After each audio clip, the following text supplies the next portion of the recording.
Hey, everybody. Turning the music off. And I did. Let's see, should I plug my phone? Oh, yeah.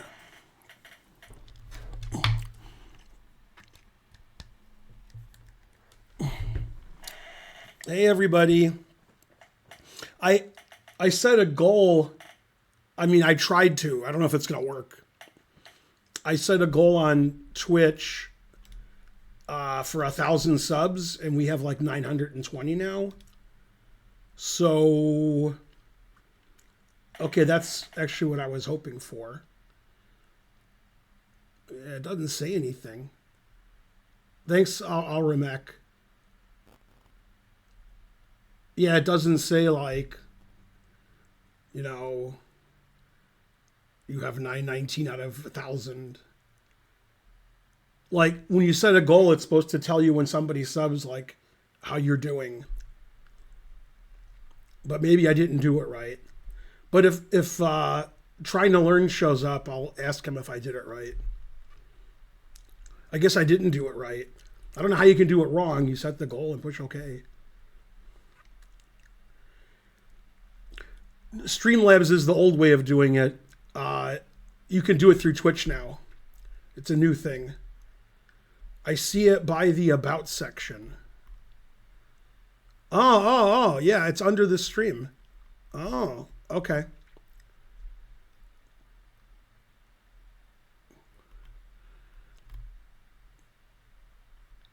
Yeah. Okay. Yeah, I haven't seen that part. Yeah, if you're on a laptop or a desktop and you see the stream, if you go down where the panels are, before you get to the panels, it's on the right side. That's not really a good place for that. I thought it would. Thanks, Steve Condi. I thought it would be like pop up when somebody subs. Because yesterday, or 2 days ago, trying to learn did another way of he like made it 50 subs and we started zero. That's different. I don't know how he did that. I did something else. But when he did it, when people subbed, it popped up 2 of 50, 5 of 50, and so forth. Eventually, 250 of 50.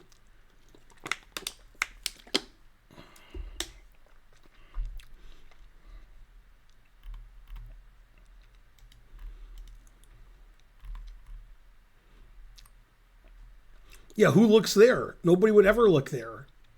Why would they put it there? What?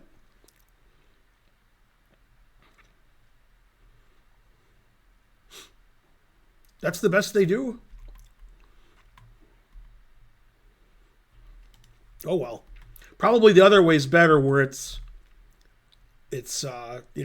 0 of 50 and then 10 of 50 and all that. Oh, it is there. Look, it says 924 over 1K. Thanks, Poingalis, for gifting 5 subs. It wasn't there when other people subscribed, but it's there when you gifted 5 subs. What? Why would that be? But it is there. You see Poingalis gifted 5 subs, and on the right side it says 924 of 1,000. Thank you. So why did it say it there, but not when people just sub themselves? Anyway, thanks.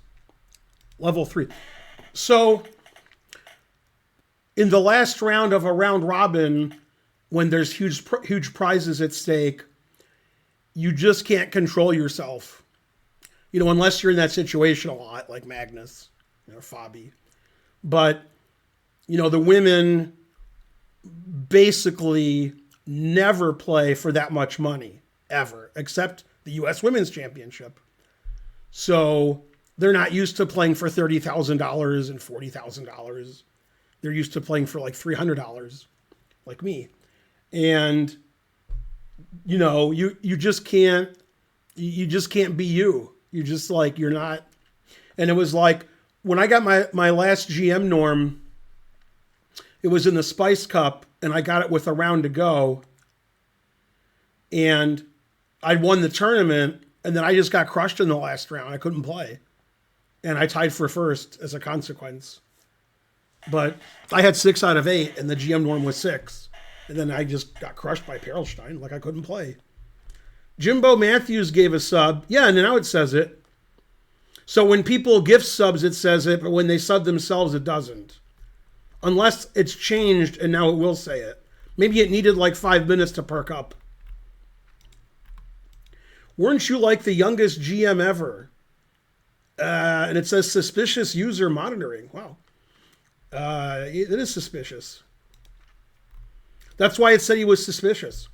By the way, if you watched the live coverage today and you didn't, but if you did, if you remember when Jennifer Yu in the opening, like move 8 or 9, she played F6, and Yasser and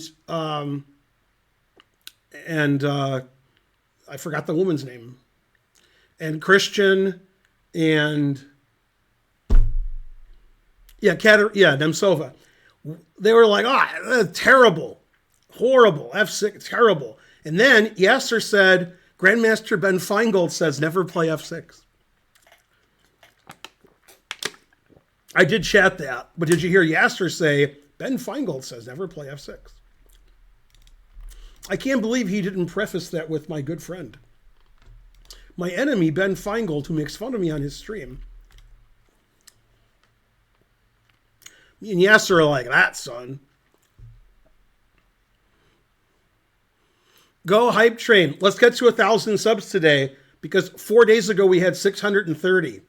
So 1,000's better.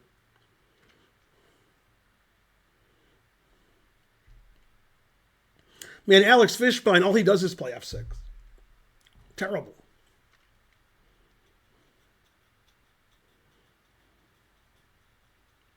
Go Hype Train. People of the world, join in. Join the Hype Train. Thanks, Trying to Learn. You subscribed to Tier 2. So Trying to Learn, pay attention. I set a goal, but not the way you did it. Because I just did the way I found on Twitch. And it said, this is how many subs you have. How many subs do you want? And I had like 917. And I said, I want 1,000. Then when people subbed, like you just did, it doesn't say anything. However, when people gift subs, then it does say it. It says 923 of 1,000. But when people sub themselves, it doesn't say it. Also, if you scroll down in the stream to where the panels are, before you get to the panels, it says that there's a goal, which like basically hides the goal. You can't look there. I couldn't do it the way you did it, where it said 0 of 50. I didn't see that. But the other one I saw. I don't understand why when people give subs, it tells you the goal and how many you have. And when somebody just subs for themselves, it doesn't say it. Seems like they could fix that. Thanks, Poingalis.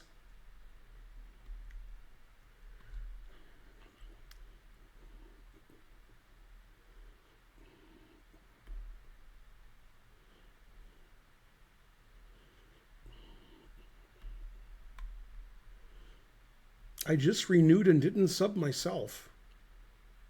What?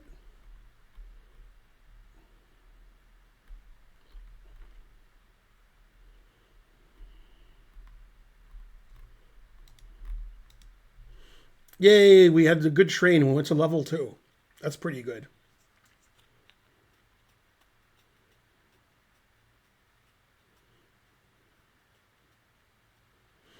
Maybe when people sub, they remain a sub, and they don't make it +1. Basically, anybody who subs.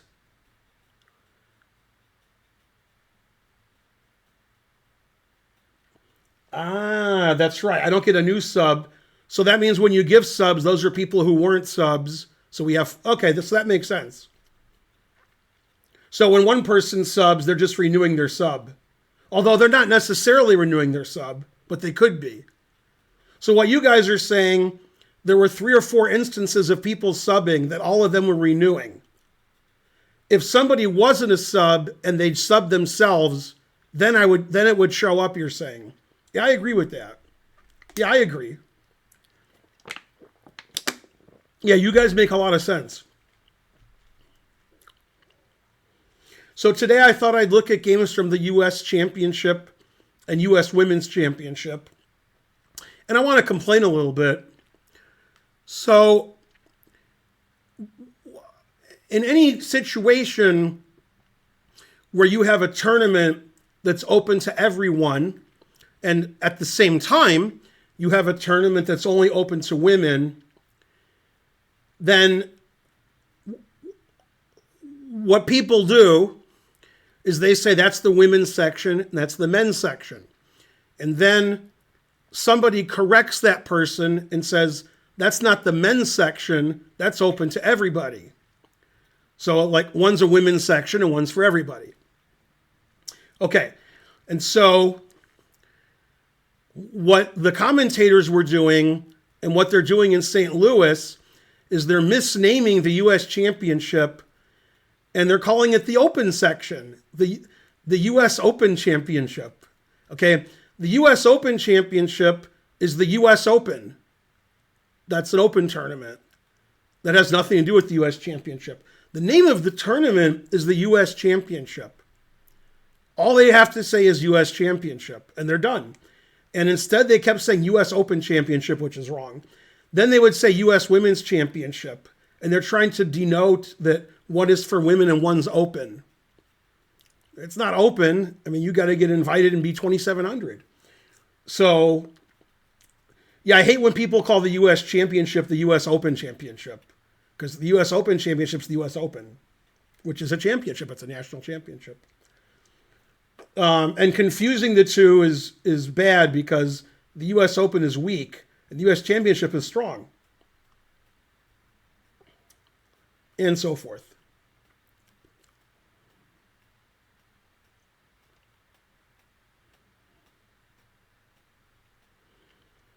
U.S. Closed Championship, right. But you don't have to say men and women are open for the championship. For the women, you have to say women because it's for women. It's different. Also,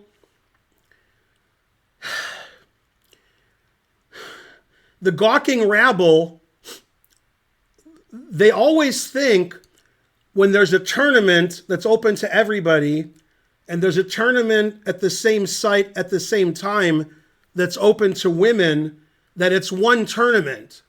And that's the women's section. It's not one tournament. They're two separate tournaments being held at the same time at the same location. So people are like, why did the women get less money than the men? I mean, that's like saying, why does my bingo game that I go to give out worse prizes than an NBA contract? NBA players get played more than if those same NBA players went to bingo. Okay, it's two different things. The U.S. Women's Championship and the U.S. Championship are two different tournaments. They're not the same tournament, and one's the women's section. That's not what it is. And when they have the U.S. Junior Championship and the U.S. Women's Championship, sometimes they have them at the same time. In this particular year, they had the women's with the U.S. Championship. And then the juniors complained because they're like, why do the women get more money than us? And I'm like, it's a different tournament. It's not the same tournament where it's like, this is the kids section, this is the women's section, and the women get more. And the reason the women's championship has better prizes is typically in chess, just based on historical precedents, we don't give lots of money to kids. If you go to national championships for kids, then there's trophies, there's no money. And when I played in the U.S. Junior Championship, 35, 40 years ago, there was no money. There was no money prizes. Now they're huge. Prizes are great. Now the women are adults.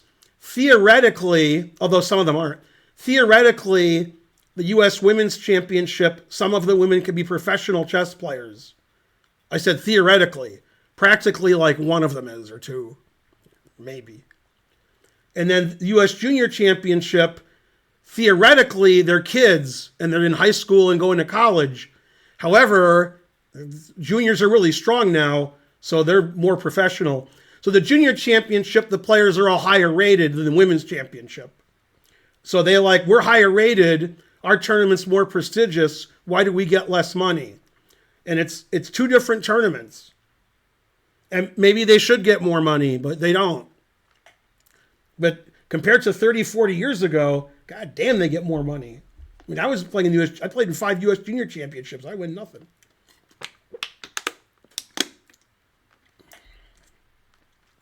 And used to be, before the St. Louis Chess Club existed, the US women's champion got like 1/12 of a pittance, and they paid it out in 1/144th of a pittance in 12 installments. It used to be they got nothing. The women got like $50. And US championship before St. Louis, unfortunately, was run by the US Chess Federation, so there was no money. First prize was like $2,000. And often they wouldn't pay your expenses. So you had to pay for your airfare and your hotel, and then first prize is $2,000. Okay, and I'm not kidding, like first prize is $60,000 now, but 25 years ago, first prize was less than $5,000. US Championship had terrible prizes when the USCF was running it. Now that the USCF has nothing to do with the US Championship, now everything's good. So basically 95% of all money that goes to top chess players in the US comes from St. Louis. Rex and his wife and so forth. Yeah, Lev Albert, 3-time US champion, stopped playing in the US Championship because it cost him money. He was giving private lessons, and he had to stop giving private lessons during the tournament, so he stopped playing in the tournament because he was losing money, even if he won the tournament. This is water in a water bottle, and I put Capri Sun in it. Or wait, not Capri Sun. God, I'm so dumb. What's that stuff called? It's the powder you put in water, then you shake it. It sounds like Capri Sun, but it's something else. Starts with a C, I think. No, not Tang. Yeah, Crystal Light. Yeah. Crystal Light. That's what it is. I bought Crystal Light because, and this is a segue to another. On Friday, I'm having another colonoscopy because I love them so much. And my doctor said the first colonoscopy didn't work well. So instead of starving myself for a day and taking the disgusting prep, I have to do it for 2 days, and I have 2 preps. So that's Wednesday and Thursday. So Wednesday I can't eat, and at night I have to take this disgusting prep.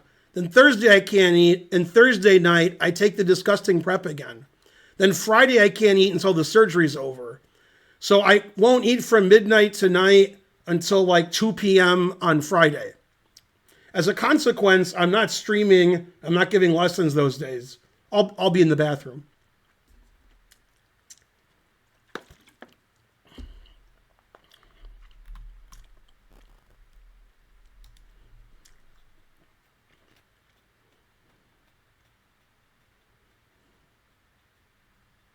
I like the way you're a suspicious user. That's funny.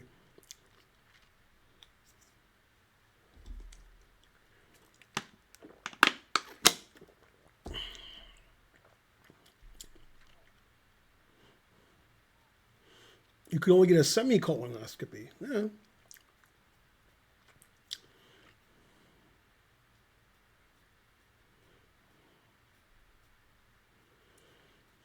Can you drink anything with calories?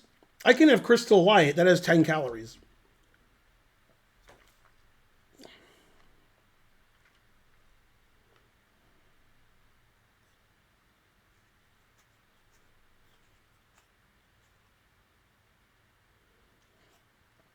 Don't know much about colonoscopy. Okay, let's look at the games. I guess I'll take turns. I have 5 games from the U.S. Championship and 5 games from the U.S. Women's Championship. The games are all decisive, which means somebody won. They weren't draws. And they were ones that I enjoyed. Maybe these aren't my 10 favorite games, but there are 10 games that I found where somebody won, and I was like, oh, I like that game. I'd already seen all the games, so I knew which ones I liked. And so forth.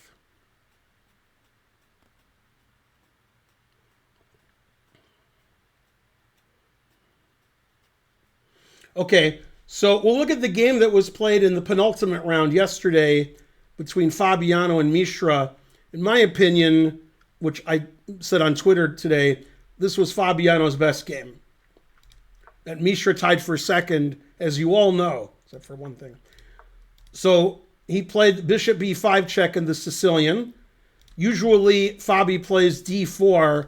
Mishra's been playing the Najdorf lately. So he'd figure, since he's playing a kid, he'll get into non-theoretical, positional, strategical kind of stuff. c4 is a move. You can also play a4 or bishop takes bishop. They're all played. Knight c3. And they got into some kind of Marazzi bind where white gladly has traded off his white squared bishop because it's usually behind these pawns. On the other hand, black has less space and wants to trade pieces. So he's trading bishops, so that's good too.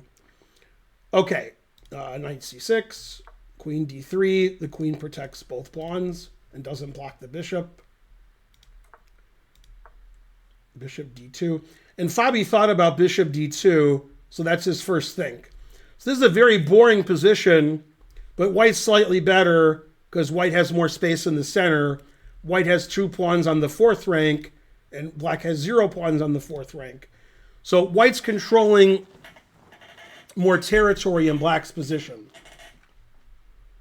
Also, this game was very long, so it might take up the whole stream.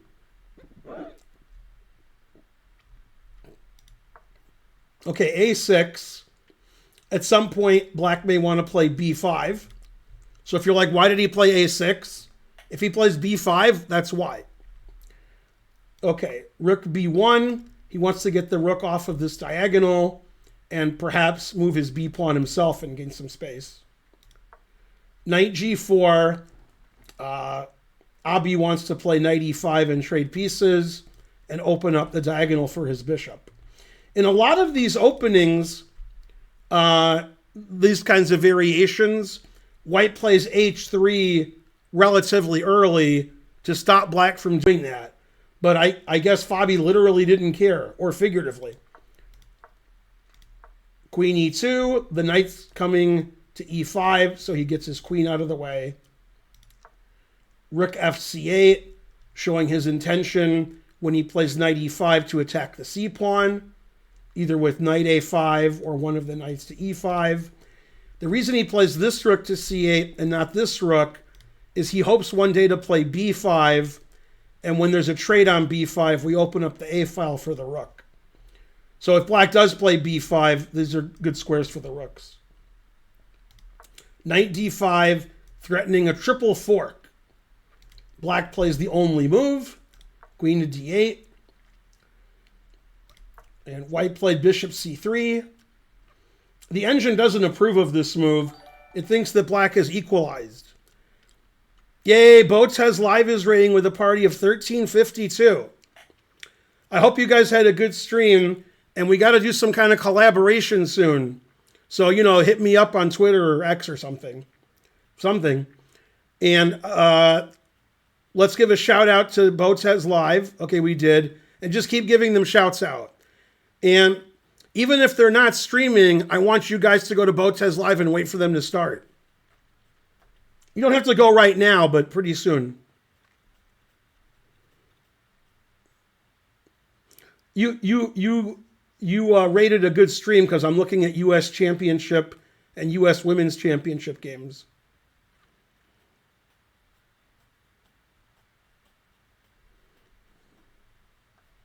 Andrea was shouting before I was born. She was shouting, Ben's being born.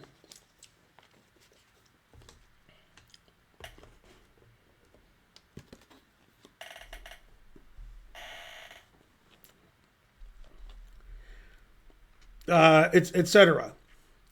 Okay, so In this position, black could play the move e6, kicking the knight out, but instead he took, and white took with the pawn. And taking with the pawn is like a very modern treatment of chess.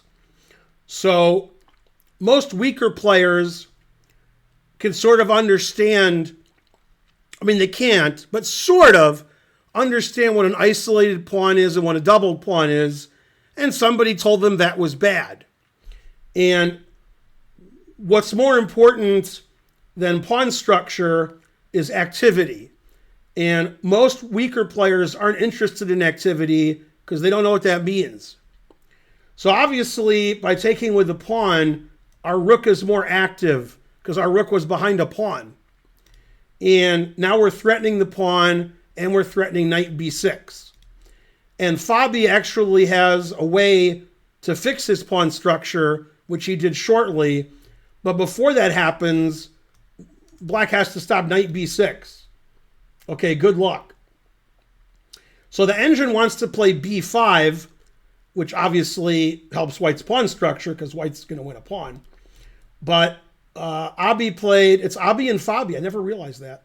Abi played rook a b8, getting out of the fork.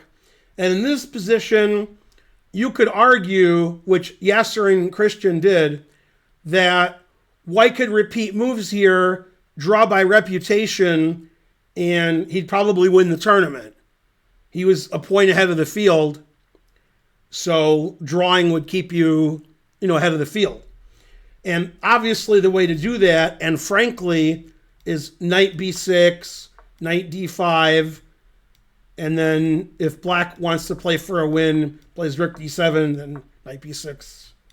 So Fabi has a draw here if he wants. Okay, and Fabi has the white pieces, and he's playing a lower-rated player, and he's trying to clinch the tournament with a round to go, so he doesn't want to draw. And one of the reasons weaker players are weaker than stronger players is weaker players think about nonsense a lot. Okay?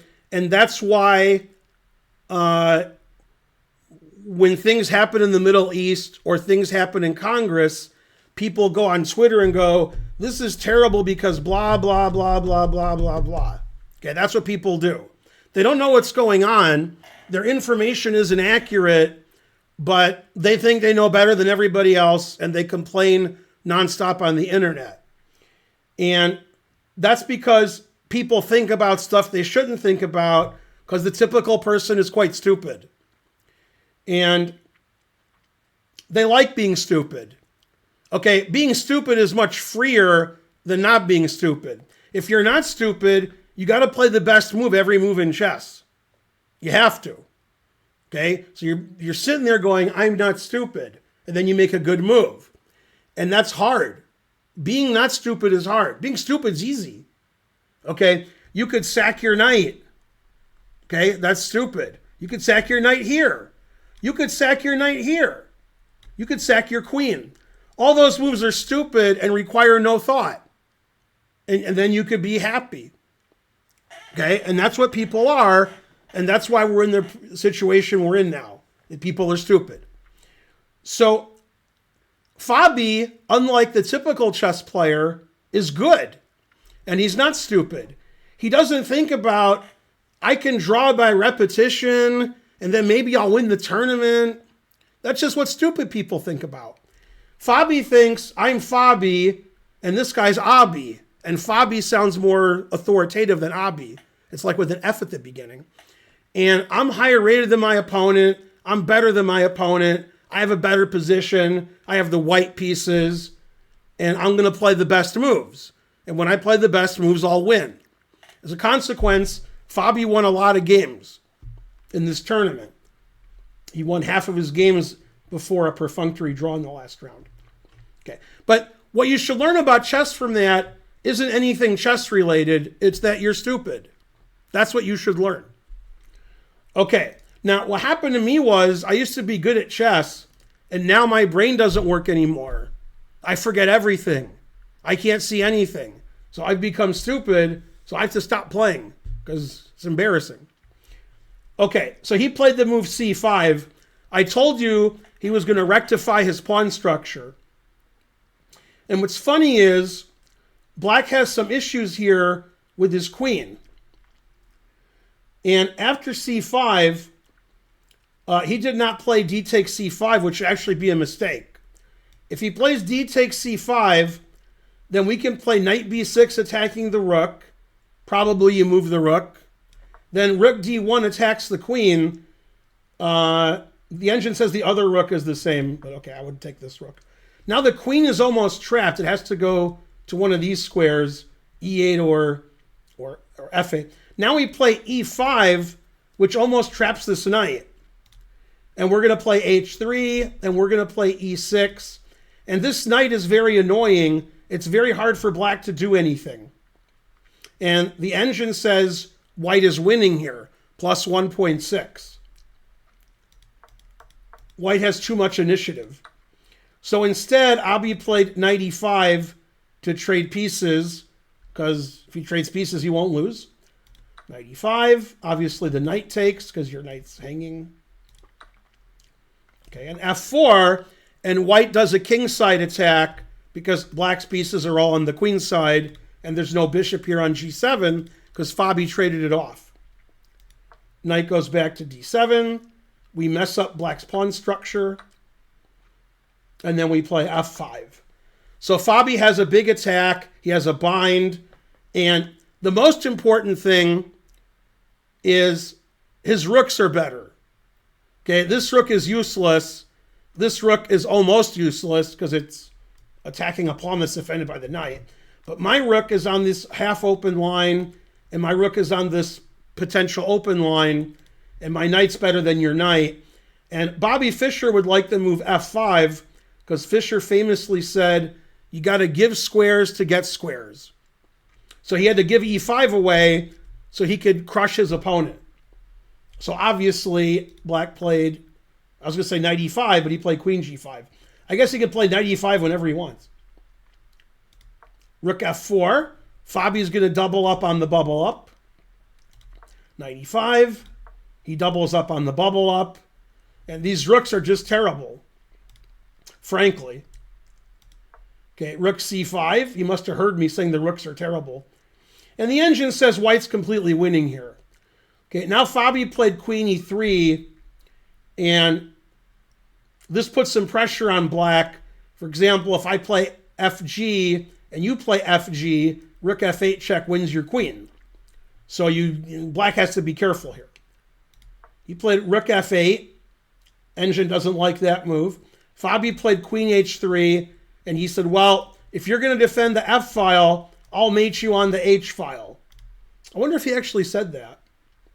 Okay, now in this position, black doesn't have a lot to do. In fact, I think black's pieces are on the right squares. I don't see moving them anywhere. So black has nothing to do.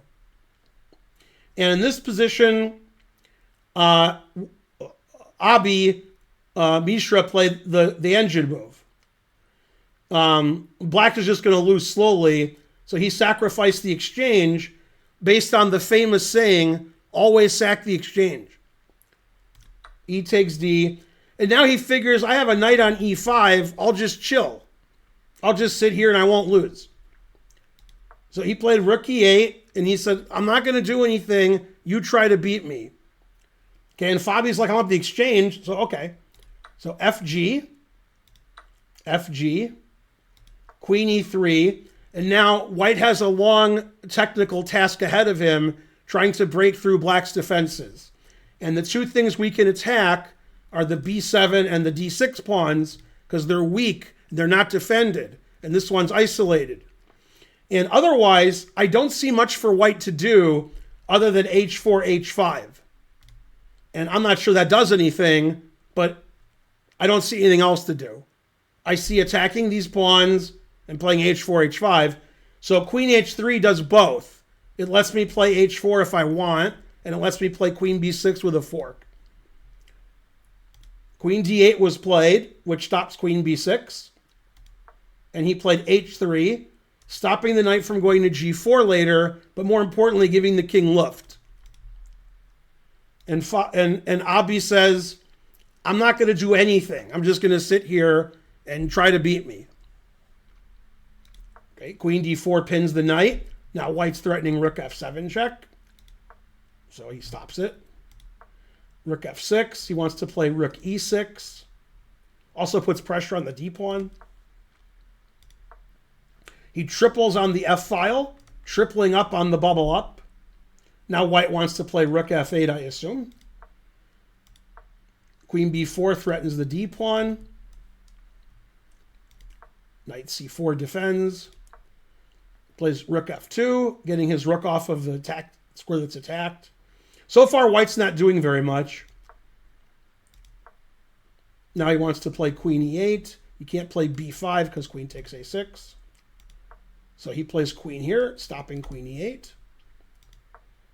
Queen back to d1. And he gives up a pawn on c3. And black is still lost, but it's close. Now if we trade queens, that walks into a fork. So he plays queen check. Knight back to e5. So white hasn't done much the last 10 moves. Rook d1. Rook f2. And nothing much is happening. Black has good drawing chances.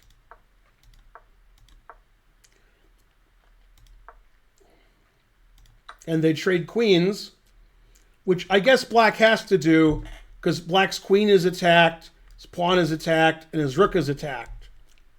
And the engine agrees trading queens is correct. Attacks the pawn on g5.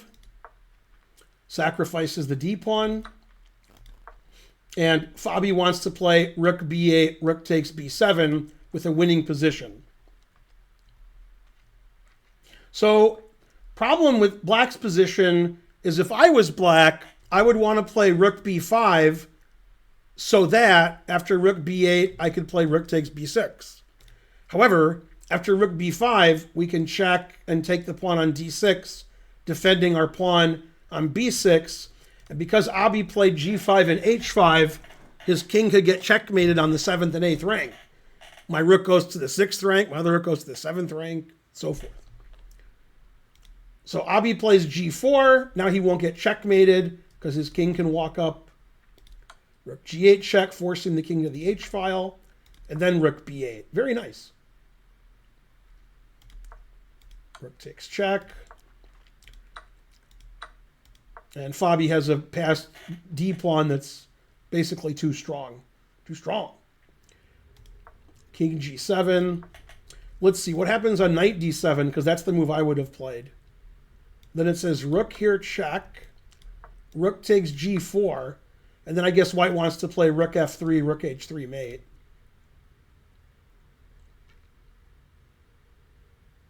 Yeah, it says +5 for white. So he played king g7, stopping the white rook from coming over here.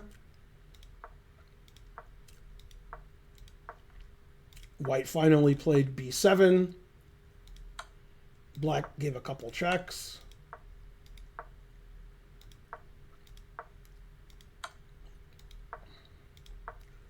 And now if you play knight takes b7, I can play rook c7, winning your knight. So he played knight d7, check. Rook takes a6. And white's up too much material. Abi played on about 10 more moves. And eventually white sacrificed the exchange. Always sacrifice the exchange. And black's king is absurdly far away. Now, if I had white in this position, I would play rook c1. Well, maybe I'd play g6. It says they both win. I just like the king here. But okay, he played g6. I guess I would do this. Yeah. Okay, and then black resigned.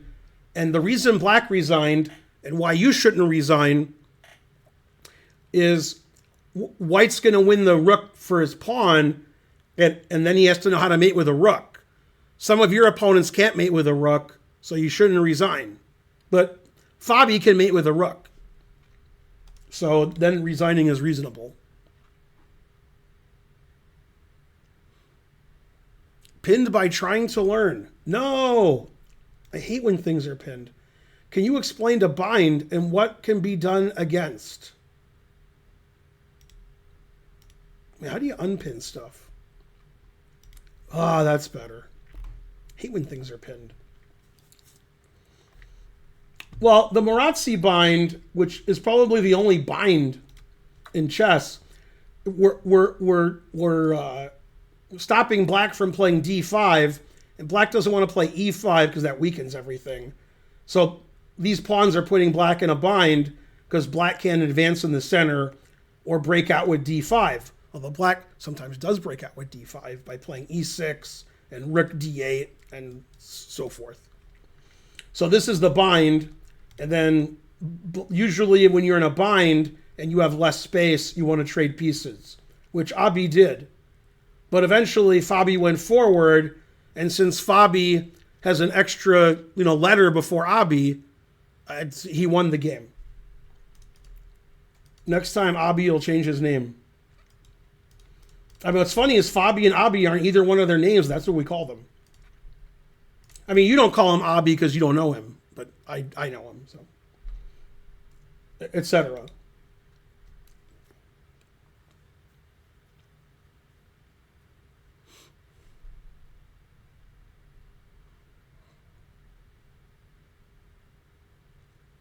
There's other kinds of binds, like on your wedding day, but that's a different story altogether. Hey, we're on Chess TV, iChess TV. I decided to look at some games from the U.S. Championship and U.S. Women's Championship. Did I miss anybody giving anything? Blunt Chief resubscribed for 4 months. Tom AXD subscribed. Thanks, guys. Oh, Boats has Live resubscribed for 37 months. Yay. Boats has Live not only rated me, they also subscribed to the stream. I didn't know they were 37 month subscribers. I didn't know they subscribed at all. I guess I don't know very much.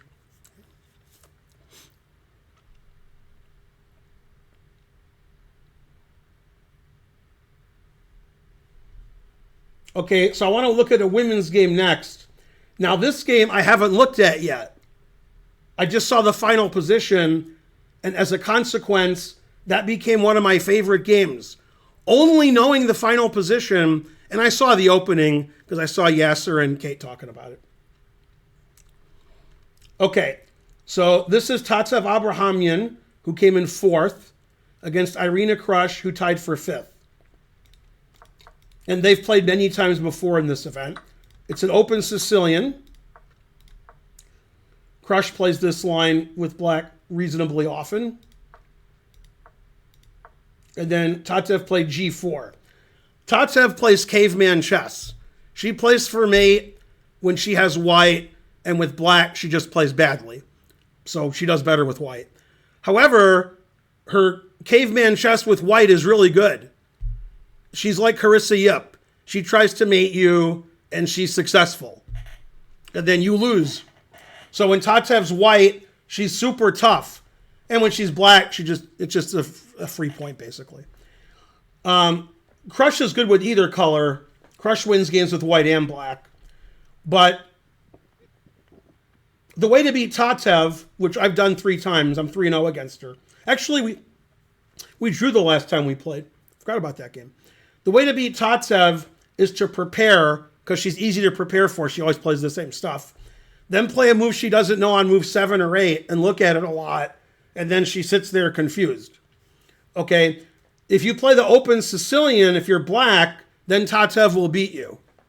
So that's a bad opening choice from Krush. Tatev is good at attacking and checkmating people, so you don't want to have that kind of game where white can be super aggressive and it's reasonable. Okay, so bad opening choice from Irina, and so forth. So knight takes d4. I don't like that move. Queen takes b5. Long castle. Bishop b7. G5. It's hard for black to get her pieces out. The bishop on F8 can never move because of G7. Obviously, the knight can't go here or here. So typically, black will play knight E7, knight C6. She played rook C8, rook D2. That protects the C2 pawn, so my knight can move. Otherwise, if B4 is played, I got to watch it. F6, never play F6. And F6 is a terrible move. I've never seen black play F6 in an open Sicilian, like in any variation. If black is annoyed by this pawn, and she should play H6. Okay, so F6, now we know who won the game. Bishop H3. The engine doesn't like that move. Because, it's very caveman. Rook G1's a good move. Rook's good on the open G line. Bishop C5. The engine agrees. And now Krush made the losing move. Thanks, Little St. James, for subscribing. So in this position, having said A, bishop C5, now Krush must say B and play bishop takes bishop on E7. On E3, I was thinking knight E7, sorry. And after bishop takes E3, queen takes E3, queen C5, we force a queen trade, which is just what black wants because black doesn't want to get checkmated. And when I said force a queen trade, you might say, why is a queen trade forced? Well, because this pawn is hanging. So queen C5, black is now equalized. Instead, she played bishop B4, and now she's just losing. Okay, and in this position, white has a nice tactic, and that's what Tatev does. Tatev plays nice tactics. When Tatev can overwhelm you, it's very Carissa Yip-ish. Tatev's not as good as Carissa Yip, but in some positions she is, like this one. So she played bishop F4, and now if you play queen F4, I check, and I take your bishop, and your rook's attacked, your king's no good, your e-pawn's hanging, and your pieces are back here, and white's up a pawn. So that's bad. So after bishop F4, she played queen C6, which the engine recommends. Rook HD1, tripling up on the bubble up. Tremendous attack from white. Rook D8, the engine hates that move.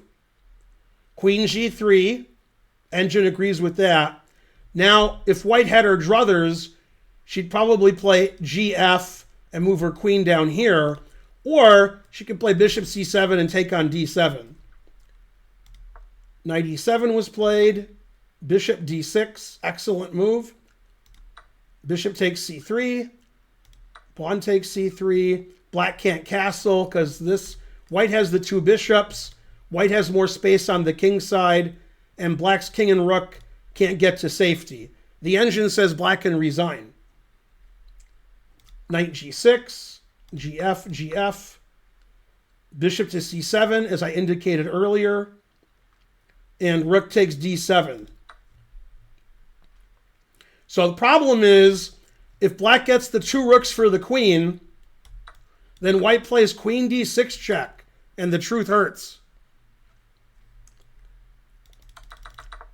So after rook takes D7, Krush played the best move, castles. Finally, she castled. Thanks, Jules Gambit, for rating with a party of 131. I hope you had a good stream. Man, my wife leaves for like 2 hours and the women can't stop rating me. I got the Kavorka or something. All right, you guys gave shouts out to Jules. And make sure you don't Jimmy her.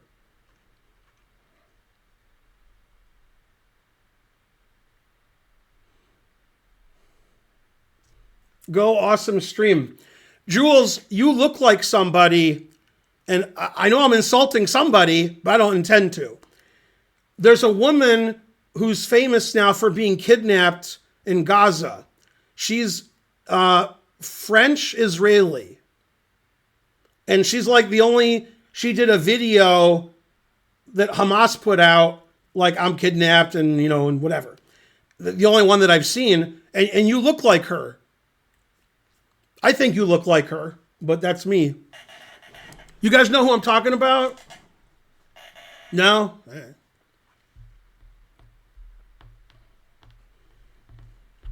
It's not a compliment. It's just, I thought they looked alike. Anyway, I think you guys can find out who that is, who I'm talking about, because there's only one woman they made a video of, and they show it every 5 seconds on TV.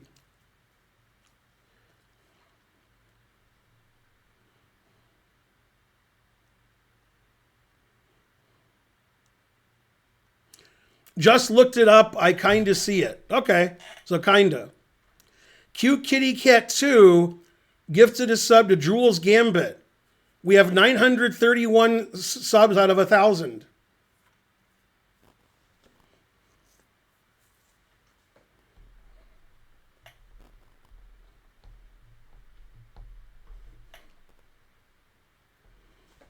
Okay, so now in this position, Tatsev said to Krush, a lot of talking in these tournaments. I got 2 rooks, 1 for each of you. Rook d6. Tatsev plays caveman chess, and she's very successful. She attacks, and she plays for checkmate, and then the response of most of her opponents is to get checkmated. And then Tatsev came in 4th. That's, pretty good. Especially since Carissa Yip and Toker Genova won all their games, and then Alice Lee, after her terrible start, won every game. And as you don't know, probably very few of you know, Alice Lee has all of her IM norms like Grandmaster Gowrie. And like Grandmaster Gowrie, she's never been 2,400 FIDE, so she can't be an IM until she achieves that. And unlike Grandmaster Gowrie, she achieved it in the last round. She won her last game, Alice Lee did, and that gave her 2,400. So when FIDE meets next time, they rubber stamp and she's an IM. So she'll be an IM on the next rating list, Alice Lee. And she just turned 14 during the tournament. Thaddeus, you're quoting Bonarici there. Yeah, Alice Lee is good. Okay, so Krush played queen takes e4. Rook takes e6. Queen h1 check. The king hides on b2. Rook e8. Let's trade pieces. And this is funny. In this position, Tatev plays a computer move, but the computer doesn't play it. I have Stockfish 16 on depth 25. Okay, on depth 25, it found it. And again, Tatev is very successful when she's attacking. Very successful. Okay, you don't want to have black against Tatev here, even if it's winning for black. You still don't want to have black, because she'll win. Okay, and you will know Tatev's name is the Lord when she plays rook takes h7. Threatening queen takes knight checkmate. King takes h7. Bishop f5, threatening queen takes knight check and mate next move. Queen h7 mate. So the engine says there's one move, queen g2. She played rook g8, and this is mate in 5. Okay, so queen g2 is the best move. Then bishop takes g6 check. Man, this rook's hanging. Okay, I resign. I mean, I could trade queens and take this. So that's the end of the analysis. Okay, she played rook g8. Once again, you will know Tatev is the Lord when she plays queen h4 check, which is mate in 5. God damn. King g7. Queen takes f6 check.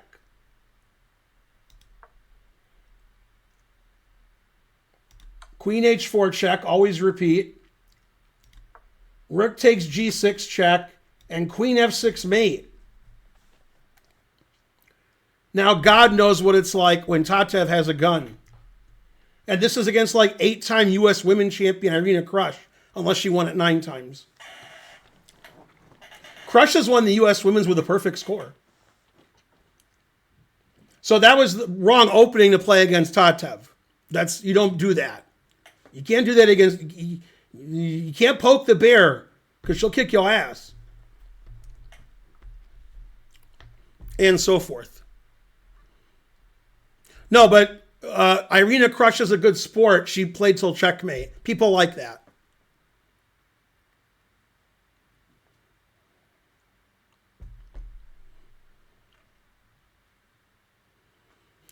Anyway, that was the women's event had brutal games, not only because of Tatev, because of Carissa Yip, too.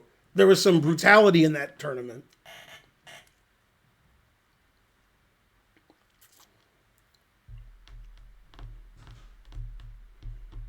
Yay, my family's home. I mean, that's just brutal.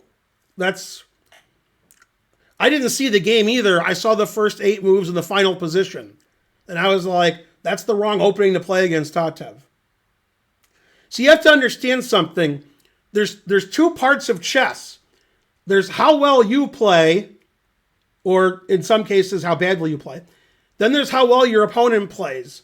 Certain people are very good at certain things. Tatev is good when she's attacking you. So you don't want to play where your opponent has an attack and then you see if you can defend it or not. That's not how you want to play against her. Okay, you trade the queens, you outplay her positionally, you get out of theory quickly, and then she doesn't play that well. Okay, and I've tricked her in the opening more than once, getting some prep so she doesn't just roll me over. And I've played her a lot of blitz chess, and in blitz chess, I'll play the open Sicilian, and she just checkmates me. Because that's what she does. If she's white and open Sicilian, she'll checkmate you. And I've seen her beat Shabalov twice. Because Shabalov thinks he'll play sharp, and he's good at that. He is, but Tatev, that's what she does. That's why she's winning all this money and winning all these games and stuff. Because she's good at attacking. Endgame play, opening prep, a little iffy. But attacking, better than Carlsen. Because he's not an attacking player. Endgame play, worse than Carlsen. I came with the Botez raid. You heard stuff yesterday. Although he couldn't hear me say that, so I don't know.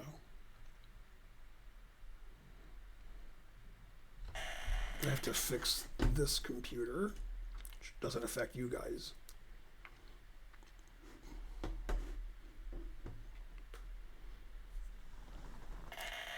This computer over here seems to be slow on the internet, which doesn't make any sense.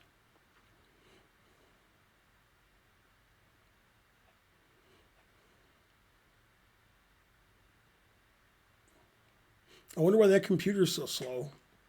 Terrible.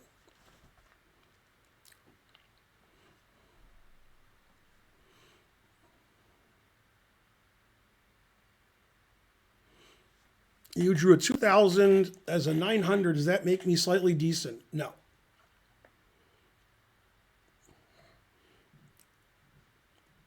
You should be more ashamed of yourself than ever. Okay, now we'll get to the second game from the U.S. Championship.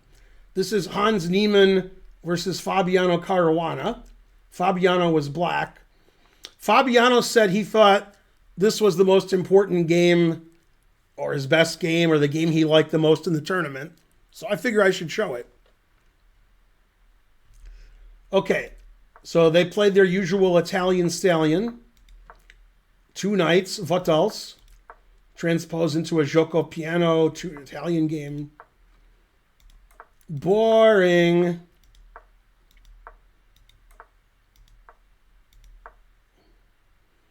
And I'm sure both players are in their prep. Typically, black likes to play knight e7 to g6.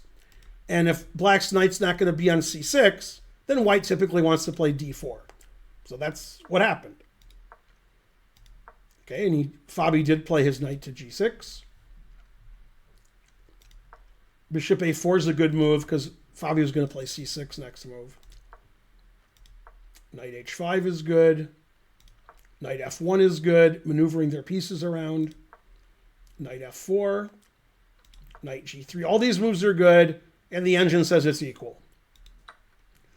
E takes d is reasonable. Knight takes. Bishop takes. The engine says this is all reasonable. C takes, and d5. So black gave up the two bishops, but he's attacking on the king side in the center, and he's got a nice pawn on d5. e5, and the engine says e5 is a mistake. I mean, e5 is the only move I would ever think of. I would only play e5 with white. I would never let black take this and isolate my pawn. But the engine says it's bad. Now it prefers black if black plays the move queen h4. Queen h4 is a normal looking move. Get your pieces over there. Maybe sack one of these, got a lot of pieces on the king side. Okay, Fabi played a move I can't show on the stream because I'm against it. So now the stream is going to stop for a few hours. I can't show this move.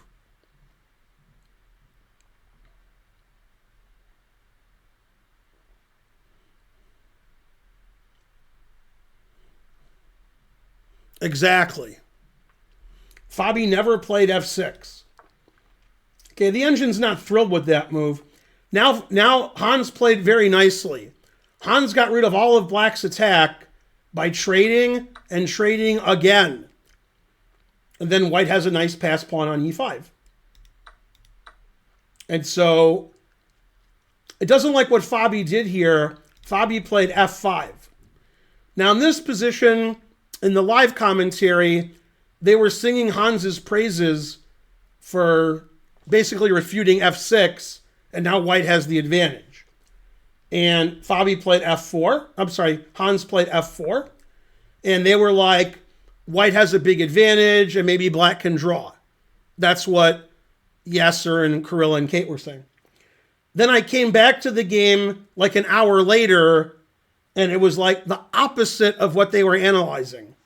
They were like, white's going to play g4 at some point, and black's going to defend and be solid, and then maybe white can't break through, so Fabi draws. Okay, and none of that happened. Okay, nothing happened like they said it would. Instead, Fabi took control on both sides of the board. And the engine does say that white is up 0.65 here. It likes white's position a lot. This bishop is blockaded. Lisa Simpson wouldn't like it. And I have a passed pawn. And white has the half-open C line. And later in the game, white could consider g4. But none of that happened. Black played queen e7.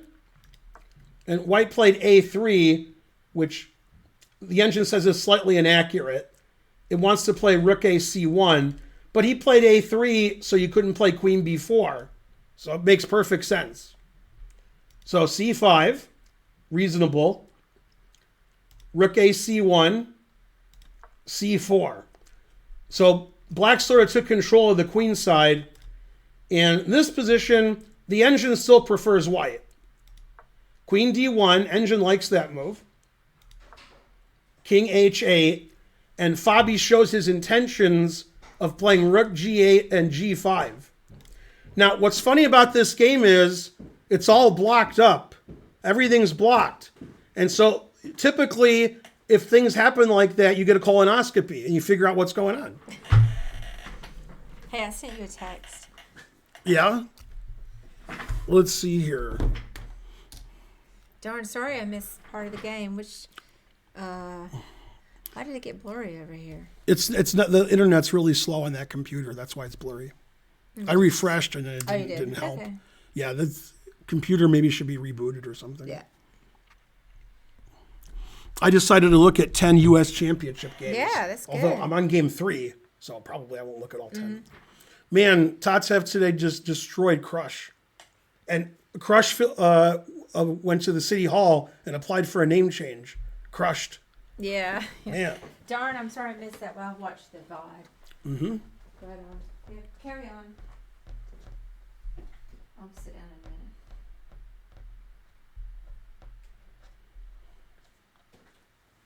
Yeah, that computer sucks. Yeah, this internet's not the best. I'll reboot it. All right, keep it. This is the game Hans played against Fabi a few days ago. Okay. White played bishop b5. The engine doesn't like that move and now says it's equal. And Fabi played g5. So Fabi played c5, c4, g5, and white basically did nothing. Okay, now, if you're a computer, you just play the move that gives you the highest number. If you're a human, you think, this is how you think. You think, I'm getting attacked on the king side, I need counterplay. So Hans made a move the engine doesn't like, because the engine doesn't want counterplay. The engine just does nothing. Like rook e2, rook c3, rook f1, and these moves are all equal. But instead, Hans wanted counterplay, so he played b3. And that's a very reasonable human move, and the engine says it's terrible. Okay, now, the negative of b3 is you're hanging a3. So a3 was protected, and now it's not. Okay, so Fabi ignored that and played g takes f, b takes c4, and rook to g8. So obviously, if white trades on d5, which he didn't do, now you got some issues here. Okay, and there's a pawn going to f3 and so forth. Fabi could fix his f3 mistake by playing his f6 mistake by playing f3. Okay, so in this position, Hans played rook c3, which the engine doesn't like as much as other moves, and Fabi took another pawn, dc. So Fabi's just taken all the pawns. Now Fabi is 2 pawns ahead, although he's 1 pawn ahead. He's 1 pawn ahead because bc was played. Okay, bishop takes c4 is the engine move. If I had white in a blitz game, I would play d5, and then I would resign after queen c5 check. That's definitely what would happen in a blitz game. I wouldn't see queen c5 check. Okay, so Hans played bishop takes c4. Okay, this is all correct. And 7 moves ago, the position was all blocked up, and now there's passed pawns and open files everywhere. And Fabi got greedy and took on a3. So now there's 2 passed pawns in the center. There's 2 passed pawns on the queen side. Black is up a pawn, and most importantly, Black is threatening on the king side now. He's threatening queen takes h3, and also f3, because after f3 you can't take it with the queen because queen takes queen. So Fabi has a big attack against the king, and Fabi has a passed a pawn with his rook behind it. But Hans has 2 passed pawns in the center. Okay, rook c2, that's the engine move. And Fabi played f6 earlier, so now he played f3. e6, the engine says that's a mistake. F takes g, now Black wants to play queen h3 with an instant win.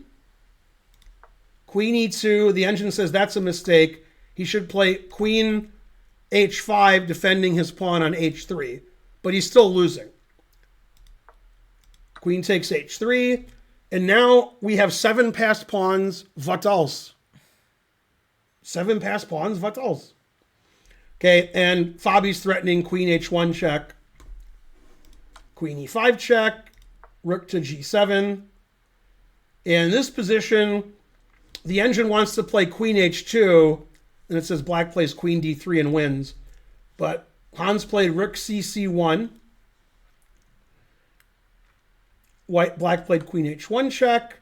Hans, probably using some kind of anal device, played the engine move. Can you believe he played the engine move here? It's a tough position, complicated. And he played king f2. Very suspicious. Okay, then Fabi played queen h4 check, and he ran away. He played the move king e2, running to the center. Okay, and Fabi said, I got 5 passed pawns, 1 for each of you. So he played the move f4, getting this pawn into the attack also. Rook G1, Queen G4 check, and then he played F3 again. Black played F3 twice in this game. White's king is not safe. King E3, that's a funny move.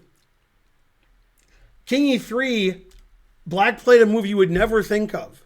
You suggest every reasonable move for black, and we'll see if you get it. Just keep guessing moves. If you guess every legal move, you'll get it. Let me just think about it for a second. The engine plays F2, but he didn't play F2. Fabi plays a move only like a 2800 player would think of. Low-rated player would never think of this move. Well, go ahead then. You suggest a move. Maybe you'd be right. Okay. You could be right. Rook E8. Yeah, Rook E8 is very reasonable. Yeah, that's better than Fabi's move. Yeah. Yeah. Fabi's move is like a Fabi move. It's not the engine move. He plays King G8 because his rook was pinned. Now his rook's not pinned. It doesn't matter what he plays, it all wins. It's just a funny move. Like white played King E3 and black played King G8. That's funny. Okay, Rook C2. Well, maybe he was worried about, Rook C7 or something. Right, Rook F8, Rook F2, H5. He's got another passed pawn. Queen D5, Rook E8, and white resigned. The truth hurts. 7 passed pawns, what else? And when Fabiano won that game, that was made it pretty clear he was going to win the tournament. Winning with the black pieces against one of the competitors. Pretty good. Karen better than Fabi, confirmed. Mm-hmm. Hey, it's better since I rebooted. Mm-hmm. How did you guys do at Music Bingo? The only one person that won was Alicia. Mm-hmm. So we didn't do that great. We had extra people too because Alicia's boyfriend came.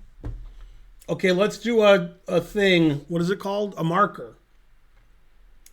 Now we're going to look at the game Nazy Pakidze versus Talia Cervantes.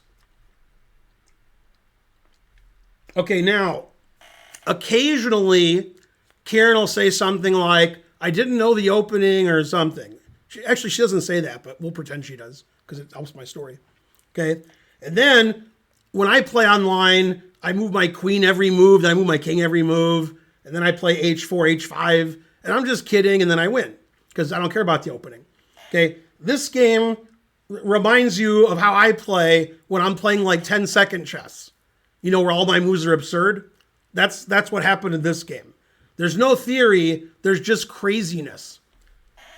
Okay, you ready? Yeah. Crazy. This is the craziest thing you've ever seen. Okay, some would say it's propaganda. Yeah, we did the Tatev game already. Yeah. Okay, I so ruined your Nazi joke. D4. Okay, what move did white play here? What's the craziest move you can think of? A move you would never play. I don't know. I don't want to have to think of crazy moves. But that's what she played. It's one of my sayings. That'll help. F3? No, never play F3. By the way, F3 is that's a book move that happens all the time. Oh, it is? Yeah. Yeah, go ahead. I don't Never put it in H. Oh, okay. H4. Okay, so now Talia played the Benko Gambit delayed because white played H4. So now it's a Benko Gambit with H4. Okay, and then in this position, white hasn't put it in H enough. So H5. Then G4. This is like how I play 1-minute chess. Like, I'm just kidding. Okay, the engine likes black, and then bishop H6. So white just sacks all of her king side pawns to get an attack on the black king. The engine prefers black, but it's very messy. Okay, it's not Ronaldo at all. Not at all. Okay, now black played knight takes G4, attacking the rook. Engine agrees. And the engine says this is all zeros, equal position. H5 is one of the all zero moves. And she plays bishop H3. That's a good move. Now in this position, the engine wants her to play F5, defending her knight again. She played knight F6, Talia did. Queen D2. The queen wants to come in here, and the knight comes in here, so forth. King G7 is forced. Long castle, and the engine says this is all zeros. How is it all zeros? How does the engine know this is equal? Okay, D6, good move. Knight G5. Now Talia played the engine move here, a move nobody would ever consider. But she was my student for 2 years. And this is the kind of move we talked about during our lessons. This is also one of my sayings. It's setting up for the next game. Well, go ahead. I don't... Bishop C8. That's the best move. The engine says bishop C8 exclam. Now it says it's equal again. Okay, rook G1. So practically speaking, without looking at an engine, you would want to have white, because white obviously is attacking the black king. It's not clear what black's doing. Okay, and what's funny is black played a Benko gambit style, but black's up a pawn. So that's also funny. Okay. Knight A6. F4. Engine likes F4. Bishop H3. Rook H3. Queen C8. Engine still says it's equal. E4. C4. It likes that move. E5. It still says it's equal. DE, FE. And in this position, black played the losing move. If you guessed every legal move, you wouldn't guess what the best move for black is. Even if you guessed every legal move. So no human would ever play this move. The best move? The best move. For black? Yeah. Okay. Oh, you want me to try to guess? Yeah, guess the best move for black. I need to look at it for a second. Mm-hmm. Let's see. And when you play these wild and crazy kinds of positions, it's hard to find the engine moves. So typically, whoever actually is the better player will win the game. So we're not like risking a draw. Like, oh no, my opponent played really solid and drew. Nope. Somebody's going to win, usually whoever the better player is, and Nazy's a better player. So, truth hurts.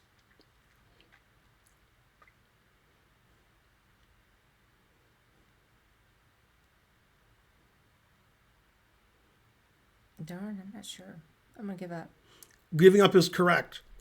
God Banana using an engine solved it. Also Hamish. Knight B4. Ignoring your knight hanging. Yeah. Yeah, you got to get your knight in there and attack. And then after he takes the knight, you take back with a pawn. And you have these 4 pawns in front of your king. Okay, she played knight G4, losing immediately. And here, white has a brilliant winning move, which she did not play. Instead, she played a move where it's equal. The brilliant winning move, which like Tatev would have played, is rook takes H5. Okay, and the reason it wins, you ready for this? Is after takes, if you take, then you sack your knight. As long as you sack all your pieces, you win. Okay, then if you take it, then queen G5 check, and my queen and rook mate you. It says mate in 3. Like if you go here, I go check, and then checkmate. Okay, so instead of rook H5 winning, she played knight CE4, and now it's equal again. And now, black has to throw a monkey wrench into the works. Black has to play C3. And then if white didn't win the game, white would be PO'd. Yeah. So C3 is, okay. Also, knight C5 is equal, it says. She played queen F5, getting her queen over there. Knight G3 exclam. And here, black blundered. Black made an elementary blunder. So this is the worst move, like, by far of the game. The obvious move is queen takes E5.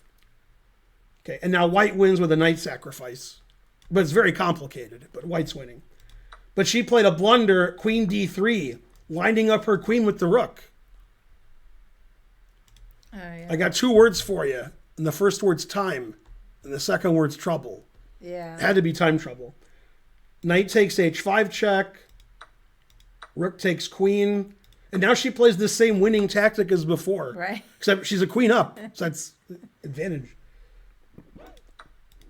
And Talia resigned because it's mate in 2. Well, actually, it's mate in 3 because you can play knight h6 and get mated this So way. is Nazy, she retired for a while. Is she back playing regularly? She just plays in the U.S. Women's. Just the U.S. Women's? Yeah, that's all. Okay. I thought she was in some other tournament. I saw her give a simul at one of those tournaments I go to where, like, I do work at the tournament. Oh, the Scholastic? Yeah, she was at one, like, maybe that's what I'm thinking yeah. of. Yeah. Can you do the knight b4 line again? No, it's too strong. I like that. Throw a monkey Danny wrench. Knight b4. E takes f6, e takes f6. Now, after rook takes h5, which is the engine move, black has to play knight d3 check. And then black has to take this. And this is a draw. Rook h8, draw. What a crazy game. Now, what's funny about this is Nazy is known as the opposite. She plays boring and gets a slight advantage, then a clear advantage, then wins. So that wasn't Nazy-like at all. But she was having a bad tournament, so she decided to have a little fun. Play crazy and have a fun game. Out. Have a fun game. Yeah. And it wasn't terrible. Did Talia come in last? That's correct. Oh. I like Talia. Mm-hmm. Yeah, of course. Tough game. Okay, we need to get to 1,000 subs, so let's go, people. I did a thing on Twitch where it says how many subs we have and how many we want to get to. So we have like 930 out of 1,000. Yeah. In fact, watch this. If I go down, there it is.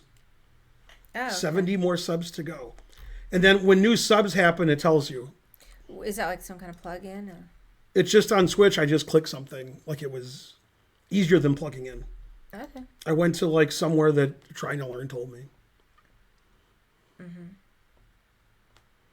Moobot says we have 932 subs, and this goal thing says we have 930.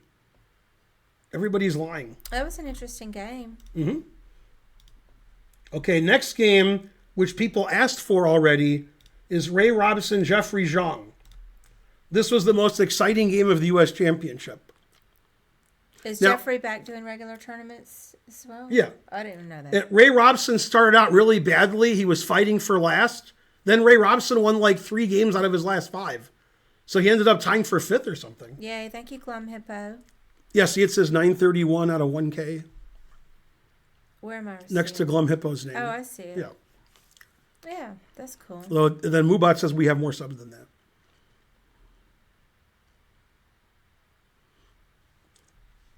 Okay, so Ray Robson's white against Jeffrey Xiong. I don't think Jeffrey won a game. I think he had 2 losses and 9 draws. Okay, and then they played a Petrov. This is one of the main lines. I used to have black in this position. My opponents usually took on d7 because I knew theory 35 years ago. This is all theory too. And Ray Robson plays the aggressive way because he's Ray Robson. Black gets the 2 bishops and white has the what else. Okay, so white wants to play f5. And that's annoying. And you know annoying. You're married to me. So black played g6. And black said, you don't have a white squared bishop. And I have a white squared bishop. And Ray Robson said, no talking. If you were at a party and people were drinking and smoking and stuff, and a lot of people were there, Yeah. and Ray Robson was there and Jeffrey Xiong was there, Yeah. who would talk more? Jeffrey. Go Frankly subscribe. Thank you, Frankly. I would have said Ray. Neither one talks very much. Jeffrey has a great personality. Mm-hmm. Ray seems always very quiet. A hype train is close. Let's get a hype train. Okay, so Ray played knight c3, attacking the d5 pawn and developing a piece. c6. Knight e2. The knight wants to go to d4 or g3. Castles. Knight g3. What's white's next move going to be? Why do you play knight g3? Let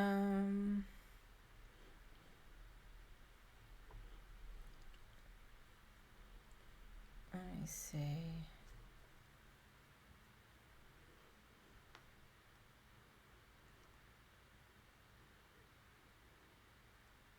Where are those guys from a few days ago who gave 50 subs and 100 subs and 1,000 subs? Where'd those guys go?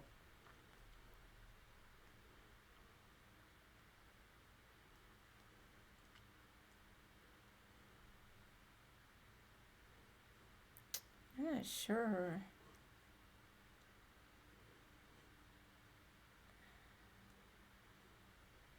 Unless you want to put your queen there. I don't need to. I don't really know. He wants to play f5. Oh, okay. That's why he played knight g3. Black played the best move, sense. bishop h4. So now if you play f5, I can take the knight, and you're not protecting f5 enough. Okay, so he played bishop c5, attacking the rook. The rook went to e8. And now he played sacrifice, because he's Ray Robson. He likes to attack. f5. Okay, Jeffrey played the best move. Rook takes e5, winning a pawn. fg6. Do you think black should take with the h pawn or the f pawn? One of them is about equal and the other one is losing. It's all tactics. Go hype train.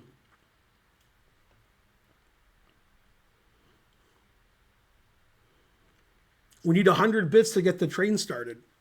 Or a sub or something.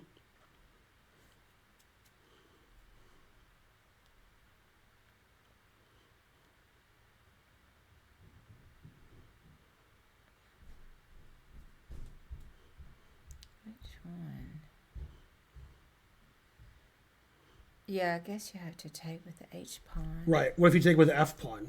Because it rook f8. Correct. So he took with the h pawn. Okay, then bishop d4. The engine says they're playing great. I was worried about this too, though, because if that And h8 square, the queen could get over there. Maybe. in this position, he made the losing move. Okay, the only move is well, not the losing move. Actually, his move's okay. Rook e6 is the safest move, that it's equal. He played rook e8, and this move actually doesn't win, but it wins in practice, but not against that engine. And in this position, Ray said, "You will know my name is the Lord."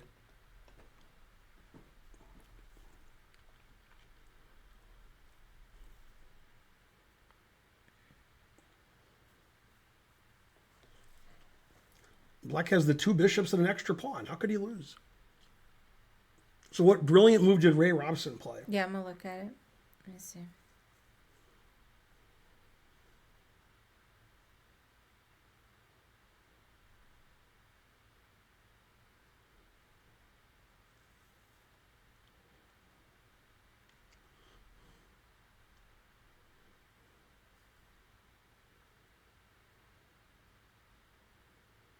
No, we didn't have a hype train. Boo, boo. You guys have one job to do.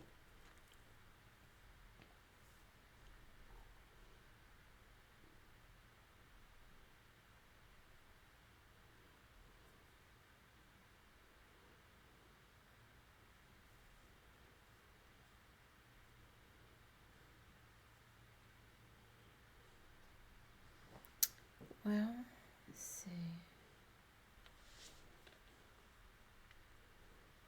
Not sure. Maybe rook f4. Rook f4 is actually a good move. But the move that's brilliant, that you will know his name is the Lord, is rook takes f7. I was looking at that, but I couldn't make anything out of it. Right. Now, if the people in the chat played rook takes f7, here's what their analysis would be. King takes f7, rook f1 check, I have an attack. That would be their analysis. Ray Robson, when he plays rook f7, he analyzed 20 variations, 20 moves long. So he analyzed everything. And this is not winning, but Jeffrey has to walk the tightrope to draw, but he couldn't do it. Okay, so you have to take. Rook F1 check. And now King E6 and King E7 both draw. He played King E7. Queen takes G6. So now White's threatening Rook F7 checkmate. And probably White has other threats, but that's good enough. Yeah. Okay. And Black has one move, and he didn't play it. He made a losing move. He has one move that doesn't lose. The reason his move loses is Ray Robson sacks all his pieces. So it's understandable that he blundered. The only move that draws is King D7, running away. And then the engine gives all kinds of checks and says it's all a draw. It's all perpetual check. Okay, Jeffrey played Bishop E6, losing the game. Now, the funny thing is, if White doesn't win the game, White's losing. White has a forced win, but if White doesn't play it, then he's lost because he's down a rook. Okay, so Queen G7 check. Obviously, Bishop F7 is ridiculous because there's a rook here. So King D6. Bishop E5 check. This is the kind of thing like I say things are easy for me to analyze. This is easy for Ray to analyze because it's one legal move and King there. Bishop D4 check. King has to go to D6. Bishop E5 check. Always repeat because he wants to have time on the clock.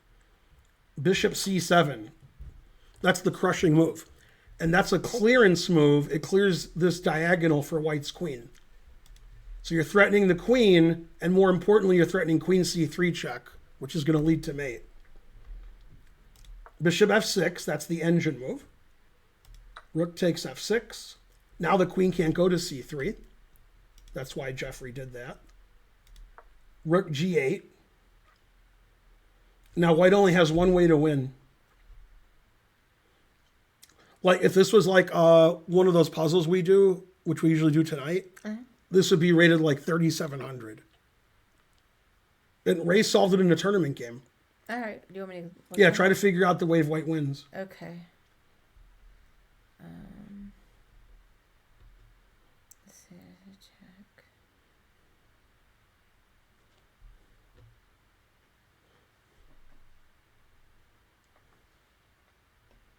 It's not surprising without calculating that Black would be in trouble with his king on C5.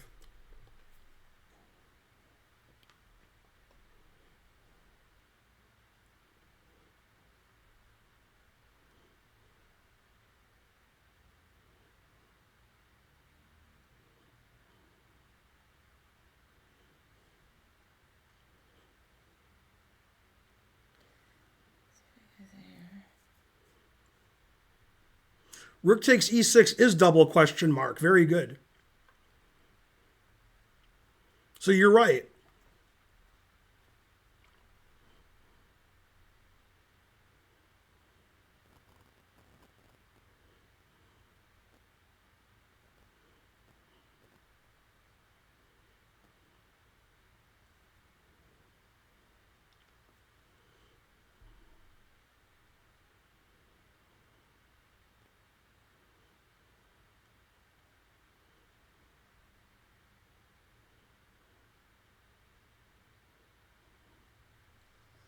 That seems wrong.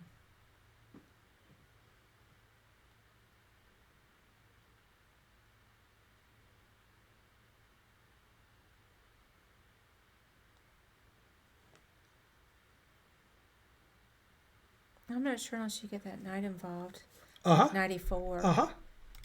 Right. And the idea, which didn't happen, is if you take it, yeah. Now this is open, so I can sacrifice my rook. That's what I was looking at. Right, so I can play Queen C3. Open, yeah. Right, and then Queen Get C3. The queen down there. I saw that, but I wasn't sure what would happen. If King D5, I have this mate. Yeah.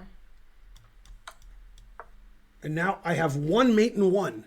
One mate in one. And I have a mate in 3 also. But I have one mate in 1. Let's see. Queen A5. Queen A5. And then if you play King B5 instead, then I play A4 check. If King here, then mate. And if King takes pawn, then Queen B3 mate. So what happens if, when you check with the knight, if he just steps towards the knight and then He did move his king. Oh, okay. You want to go here? Yeah, that's what I was trying to you're figure out. Lining up on the bubble up. Yeah, that's true. Okay, then it says plus 10 for white. Now it says mate in 17. It says queen h6 is mate, and c3 is also winning. Yeah, I was looking at c3. Mm-hmm. Yay. I did pretty good. Okay, so he played king b5. And then Ray played a4 check, which is correct. Mm-hmm. King b4 is correct. And then white played the best move, queen h6. Now, queen h6 stops you from taking my queen. I'm threatening your queen. Mm-hmm. And queen d2 is going to be mate. So here he resigned. But let's say he didn't resign. Let's take the bishop. Okay, now I have mate in 13. Check. King takes pawn. Knight c3 check. Knight takes d5 check. Knight takes c7 check. Probably that's enough analysis for Jeffrey. Lost his queen. Mm-hmm. But you can't play king here because queen b4 is mate. Well, actually, after this, you just lose your queen. So you can't... Yeah, you can't play king takes a4. But you can't play king c4 because this is mate. And this is mate. Oh, so that was easy to calculate because this wins the queen at the c to mate. Once he sees this, he can resign. Yeah. Seeing to mate, not necessary. So after queen h6, Jeffrey resigned here. The engine says the best thing black can do is take, and be down a queen for a rook. This is best play for black. Not good. So very nice game from Ray Robson. Yeah, that's a great game. And Ray finished really well. Ray was winning the games at the end of the tournament. So it makes him a lot more money. What was his place? Like tied for fourth or fifth. Or like tied for fifth, I think, because this will surprise you. So you have to decide. Okay. And I sent you the standings. I saw that. Yeah, so it shouldn't surprise you. I Dominguez and So tied for second. Yeah. Which, that's not surprising. Who tied with them for second? That was the surprising part.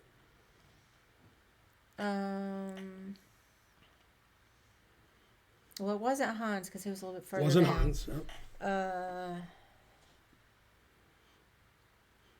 Shanklin was fighting for last place, not Shanklin. You guys thought Shanklin tied for second? Shanklin came in like 11th. I can't remember. Who was I'm it? making fun of Shanklin my whole life, and you thought he tied for second? Oh, my God. Abi Mishra, Okay. the little kid. I know who he is. Shanklin? Jesus Christ. You played him. Jesus. I've played all those people except Dominguez and Wesley. And Swiertz. And Mishra's improved since you played him. Cause I remember he was just in that phase where he just wanted to draw all the time. Mm-hmm. Which is different than Eddie Murphy's phase. He wanted to party all the time. Yeah. He's 14.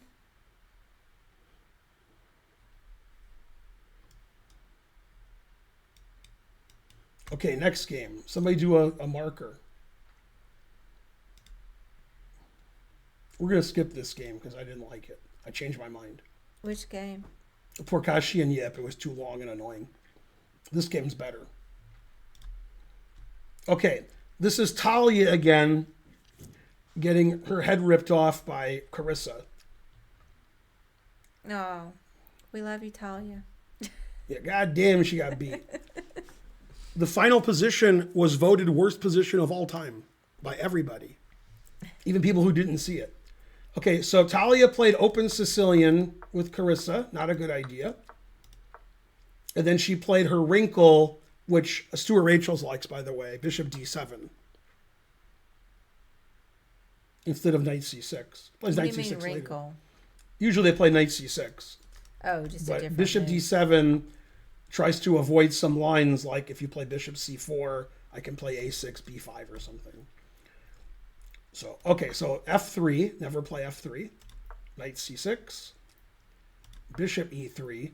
Now, if Talia wanted to, she could transpose into a dragon. Probably not a good idea. Bishop d7. So she played a6. g4. And already black has some issues. Because after g5, you can't play knight d7. Mm-hmm. So already black's like in trouble, I would say. Yeah. Like already black's position's bad. Okay, she played knight d4. I was just about to say she should Queen d4, bishop clear it c6. up. That way she can get her knight to Yeah. d7. Castles, b5, g5, knight d7. And this is very similar. If you've been watching the whole stream, I said if. This is similar to the first women's game we looked at, Tatev versus Krush. Similar kind of position for white especially. Okay, king b1. Always play king b1. e6. f4. Queen a5. Bishop h3. Very similar to the way Tatev played her last round. b4. Now, knight e2 is a fine move. It's as good as the move Carissa played, but Carissa's Carissa. She ain't playing knight e2. So she plays knight d5. Now, here Talia broke a very important rule, which I taught her. Like, we talked about this, but it's been like 4 years, so I'd give her a break. She probably forgot. Okay, there's 2 ways you can lose this position with black. One is you can lose and not be a piece up, and one is you can lose and be a piece up. So you pick that you're a piece up. That way, if your opponent makes a mistake, you could win because you're up a piece. So you have to take on d5. You can't not take on d5, and she didn't take on d5. Okay, and then white just has tremendous compensation, and the engine says white's up like 1.7. White takes this way, white plays rook e1, and white just keeps attacking, and black's position is terrible, but black's up a piece. But black's position is terrible. Okay, and that's what you should do. And instead, she played knight c5. Okay, so instead of being down a piece, now white's up a pawn. Knight takes b4, attacking the bishop. Bishop takes e4, and now rook e1. Carissa gets all her pieces in the attack. And this king is done for. That king's no good. Rook b8, trying to attack. Bishop d2, excellent move. Attacking the bishop by discovery also. Bishop d2 is great move. Queen b5. Always play bishop f1. That's the best move. Knight takes a6. The knight's overworked. It's defending this pawn and this. Notice queen takes pawn isn't mate because there's a queen here. Knight takes. Rook takes. White has 2 bishops, an extra pawn, and 2 passed pawns, and a safer king. Knight c5. Bishop e7 finally. Queen takes g7. The queen defends from afar. Okay, now, in this position, white played the only move I would ever think of. I would never think of another move. And I think most people in the chat wouldn't think of this move. But I wouldn't think of another move. So what would you play if you were white?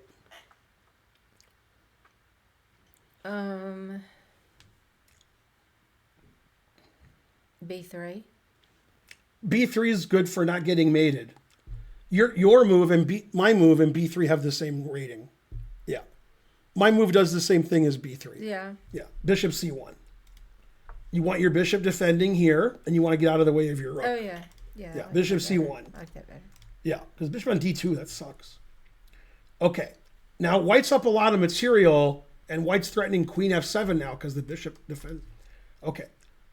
So D5. Bishop H3. Now was all kinds of issues here. Rook F8, defending the F pawn. Queen E5. White's threatening rook takes D5 check because the E6 pawn is pinned. Talia played king E8. F5. Now, in such positions, at the grandmaster level, black is resigning 5 moves ago, and 4 moves ago, and 3 moves ago. And if you don't resign, which she did not, because I told her not to resign, and then the position gets worse and worse and worse until you wish you resigned. I was just thinking about how she must have been suffering. Yeah. This is like the worst. Bishop G5. Rook C3 is a good move, attacking the knight. Queen E2 is good. Now you're getting killed here. So she played bishop takes C1. King takes c1, e5. Now this is very funny. I play rook here, and you can't defend your pawn or move it. I'm just attacking your d pawn.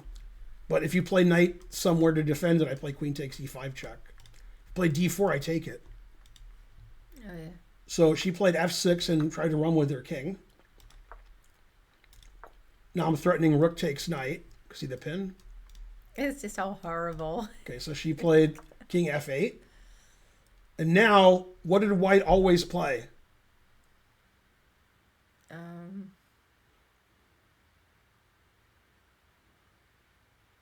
There's two possible answers. F1. That's what she played. Yeah. Yeah. Okay, now, bishop f1's a mistake because she could have played a move and Talia would have resigned. So she had to make more moves. Like, she's wasting her time. What move does white make and black resigns? Black would definitely resign after this move. There's no question about it. Let's see. Take there. Man, the chat's getting pretty good. And check. And then we have a rook and bit. Yeah. Right. Queen f7. Yeah, queen f7 resigns. I was just making sure we haven't. Bishop f1 is actually second on the engine. Now, this actually makes the win more brutal because she gets her bishop here. Mm-hmm. Okay, queen a7, queen h6 check, bishop c4. God damn. God. I said god damn. Knight f8, that's a funny move. Rook d8. And now the game was declared drawn by the arbiter because it's stalemate. Sorry, I keep yawning, but I'm not bored. I'm just tired. Wow, what a beatdown. Right, that's the biggest beatdown ever, that final position. White is threatening queen takes knight mate and rook takes knight mate, whichever is funnier. Mm-hmm. Obviously, queen takes is funnier. And black resigned. The engine move in this position for black is queen e3 check. Then after queen takes queen, you don't get mated for a while. You get that queen out of there. Well, yeah, that's a pretty... Was that from today? When was that from? No, this is a few days ago. Oh. Yeah, I didn't get to really see the U.S. Championship. I just chose the best games from the tournament to show the people. That's good.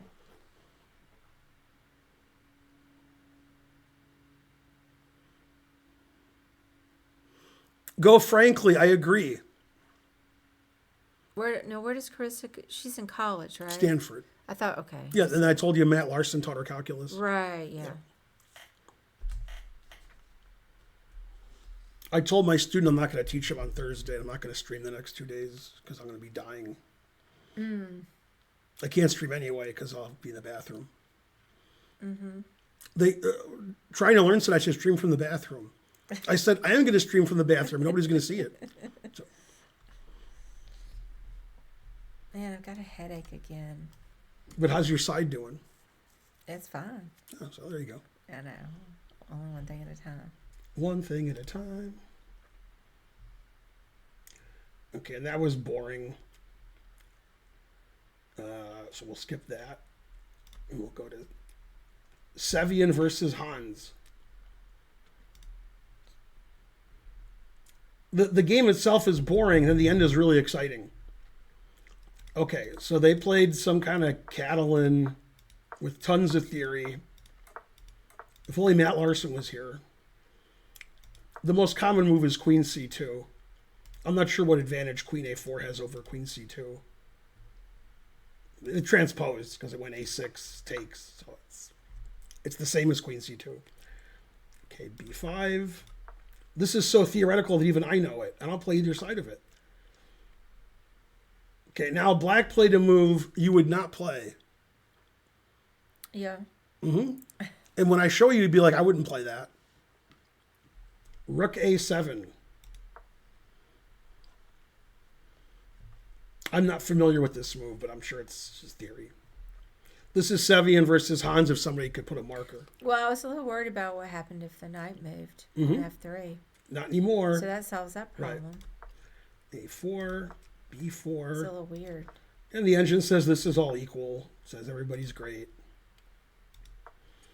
And now he plays queen a8, and he gets a battery because his rook's on a7. So he's really defending his a-pawn a lot. And that a-pawn's really well protected. Mm-hmm. And Carissa won the tournament, so it's not too bad she lost. Yeah, I didn't tell you this, but in the last round, there's 2 women fighting for first, Carissa and Tokajanova. Okay. And they're both winning. And then they both lost. So Carissa won because she was ahead. So Carissa lost, and now Tokajanova, if she wins or draws, she can win the tournament, but she lost too. Oh, I and see. Here's how Tokajanova lost. There's a lot of things I could tell you, but I'm going to tell you the important one. Mm-hmm. She has a losing position, Jennifer Yu's thinking, and the clock gets to 1 second. After it gets to 1, she touches a piece, makes a move, and hits the clock, and it still says 1. Jennifer Yu, and she got 30 seconds because it's a 30-second increment. That's how fast she played it. And then she won, Jennifer Yu. But if it said 0, then Tokajanova would have won the U.S. Women's Championship. That was a $10,000, moving your hand really fast. Mm-hmm. Okay. So, knight e1. Again, the game's boring, but it gets exciting. Do we know the thought behind rook a2? I think they just didn't want to let...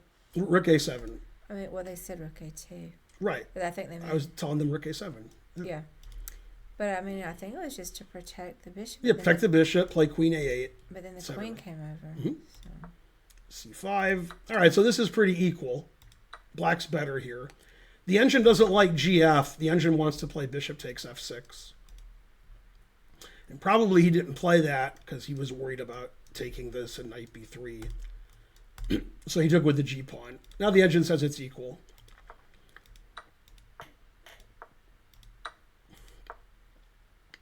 Still equal. Still equal. King g7 is a funny move, inviting knight h5 check and then king h6. Now after knight f4, Hans could play king g7 and they'd probably repeat. And the game would be a draw. Hans plays for the win. f5. The engine says it's about equal. Knight g2, fianchettoing the knight. Black's slightly better here. Black has nice pieces.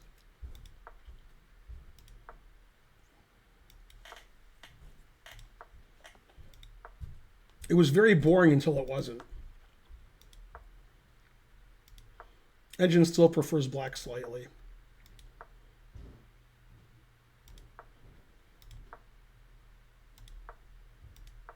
Repeating again. Now Hans can claim a draw with queen b8, but he plays king h7, playing for the win. The engine doesn't like king h7.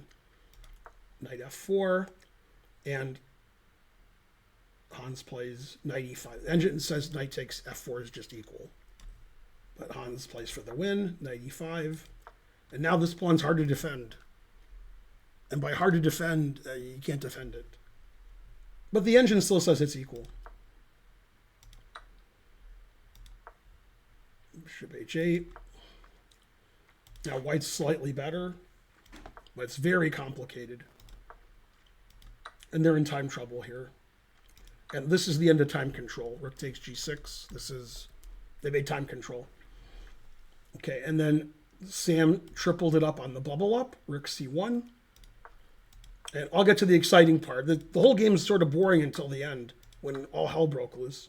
He got his pawn back.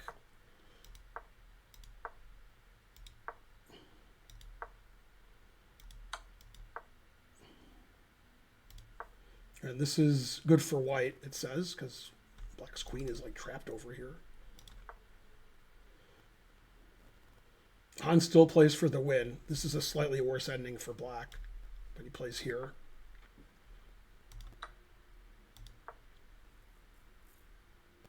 And this is still better for white. Okay, now white made a mistake. And the rest of the game, Hans plays really well, and Sam plays really badly. Like, for the rest of the game. Up until here, they played about the same. And the engine says white's better after queen c5. Because you're attacking the queen and the b-pawn. And if you trade queens, rook isn't so good. And white's a pawn up. White is a passed h-pawn. Mm-hmm. Okay, so queen c5, and white has good winning chances. Sam played like a human move. rook here, because, that looks good. Yeah. Okay. And Hans said he was all talking a badge. Played rook g4, and he said, my rook defends g8, and my bishop defends h8. So I don't care about your rook a8. Now, the engine says white's still slightly better, but he made a bad move. He played king f1. Very bad move. Now it's equal.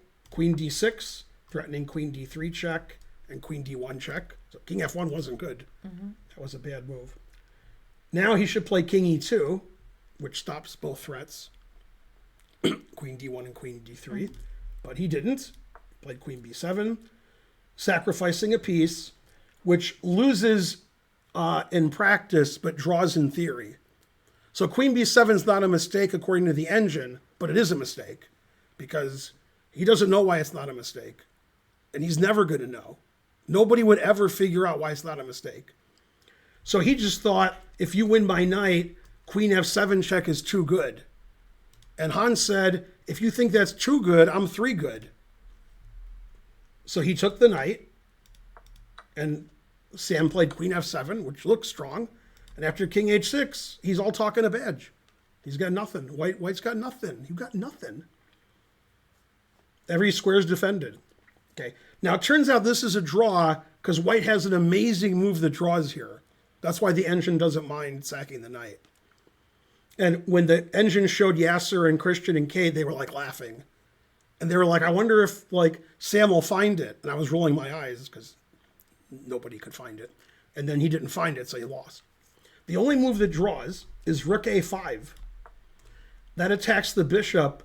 But more importantly, if the bishop moves, I can take on f5 because the e6 pawn is pinned.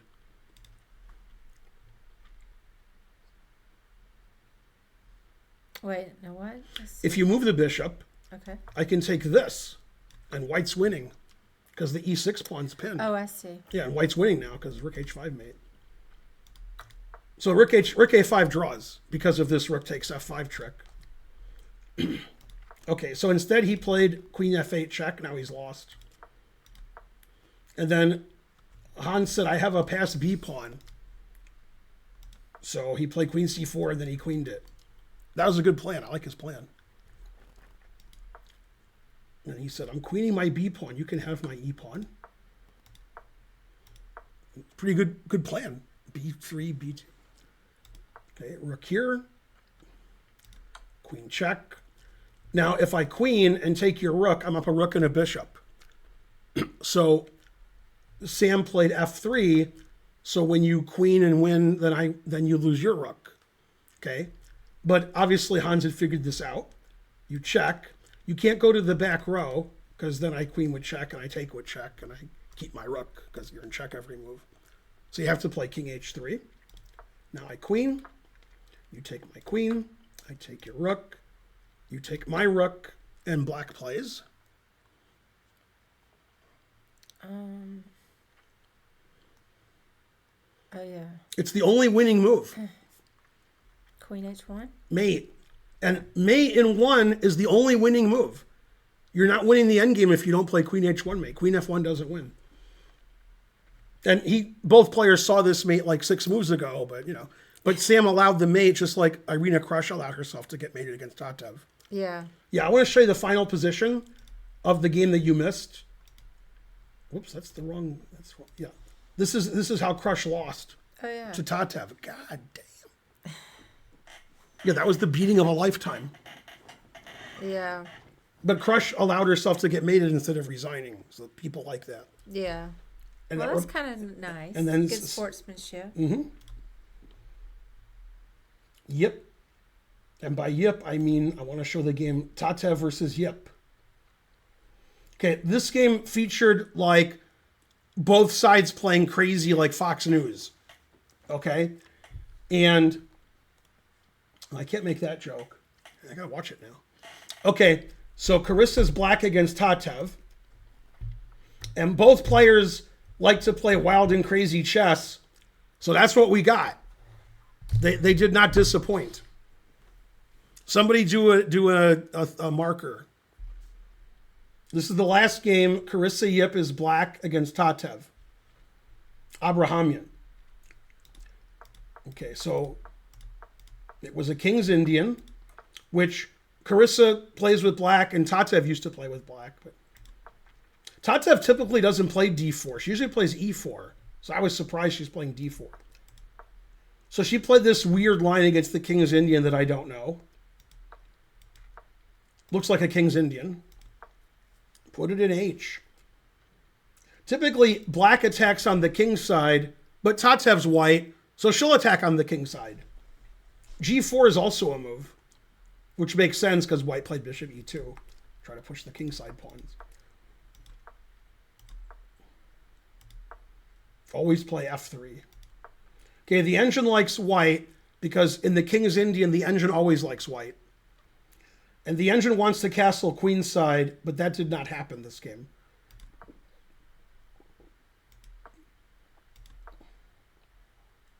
Engine still likes white. Okay. Now, white played a move that I would play like in a 10-second game. Maybe. It's a little loose for my 10-second play. And I would never play it in a slow game, and Tatev played it. I'm not saying it's a bad move. I'm just saying, like, I would not play this move. Mm-hmm. Okay, but she's Tatev. This is how she plays. Like, she strategically has a space advantage and nice pieces, but she doesn't do that. She, like, plays for checkmate. She doesn't know what that means to, like, maneuver around. And so she played G4. I mean, I wouldn't even consider G4. G4 is not a terrible move. G4 is okay. Okay, so CD, A4. Engine likes A4. G5 blocks up the King's side. So that's not really what white wants. White's trying to attack too. So white played bishop G5, pinning the knight. Queen A5. Queen D2, unpinning the knight. Rook FC8. The engine says it's equal. Okay. Now, what Tatev did is correct. She took the knight and took on H5. So black doesn't want to take on H5 because there's like Queen H6 and Rook G1 check and so forth. Okay, so black played A3. Now white's got to watch it because there's a lot of tricks over here. There's a lot of Fusta Vazoo. Okay, now the correct move is very funny. It's B4. Then you have to take, then I play Rook B1. Then you have to go back, and then I take on G6. And this is equal, it says. Okay, she played Rook A B1 instead of B4. Now she's in a lot of trouble. A takes B2. Rook takes B2. G takes H5. And I was watching the broadcast here, and Tatev made like a triple question mark move here. So in this position, white's already like much worse. But she played a move that loses immediately. But it's all tactics. It's just like you have to calculate 100 moves ahead for both sides, and Carissa's better at that. So Tatev played Queen H6, sacrificing her knight with check. So Queen takes knight check, and then she played King F1. So Tatev wants to play Rook G1 with mate. Problem is, Rook G1 is not with mate. And they thought Tatev just missed that black could play the move Bishop G4. So Rook G1 isn't mate. So black plays Bishop G7, and then when you play Rook G1, which looks good, now I play Bishop G4, and your queen's hanging. Also, you're down a piece. Also, your rook's hanging. Also, your queen doesn't have a retreat square, really. Maybe G5. So now this is completely winning. You can't play knight takes G4 because I take your queen. Okay, so she played Queen G5, which makes sense. And F6, which is not necessary, but it wins. Queen G6, and she takes the rook. And black's up a rook and a piece. And black's next move is rook takes A2 and this. And then Bishop G4 just blocks everything up. And Carissa had seen that, so she knew that white couldn't play Queen H6. But I guess Tatev underestimated Bishop G4. Knight G4, H G4, Rook G4 threatening mate. Rook c7, and black's up a rook. And that's the end of white's attack. Now black's threatening... Actually, if black plays rook takes a2, this probably draws. So I can't take that. She played h5, knight d3 exclam. If you take the knight, then this gives black the advantage.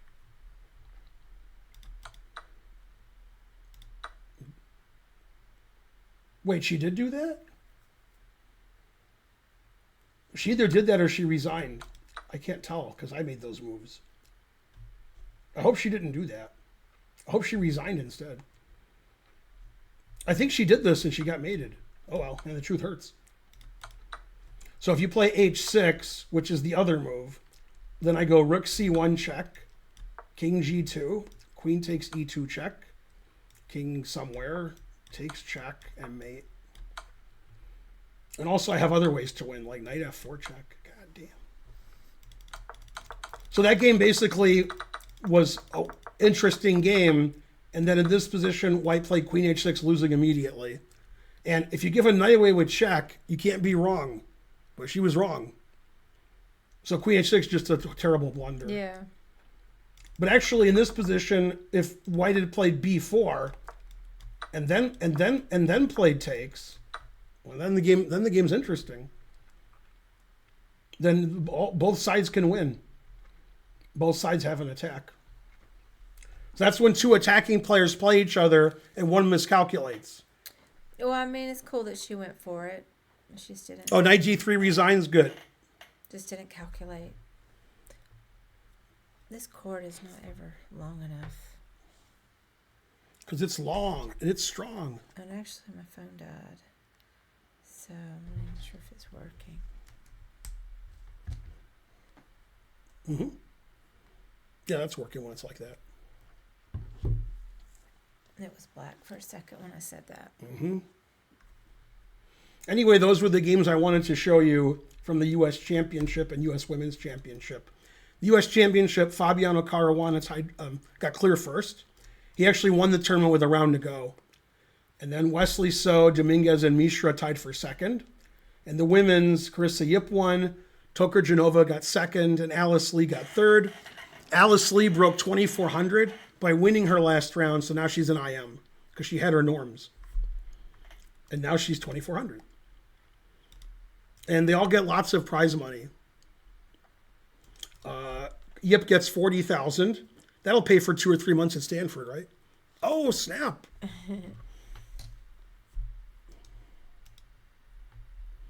Yeah. That should pay for 1 semester.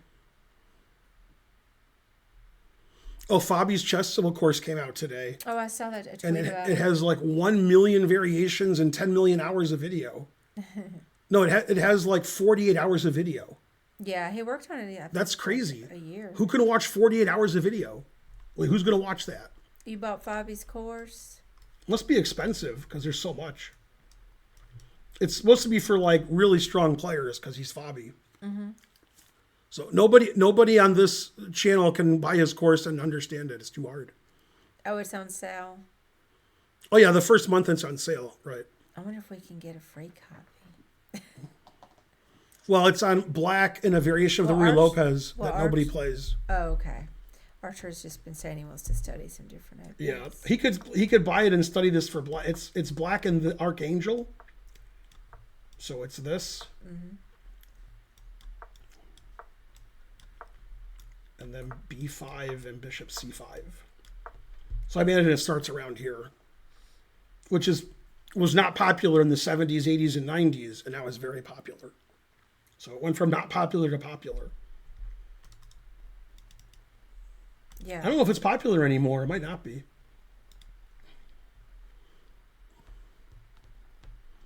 Archangel's a great... Yeah, I agree. All right, time for some puzzles. Yeah, we can do a few. You understand the GM Bach course? Is that his hype man? Yeah, it's the hype man.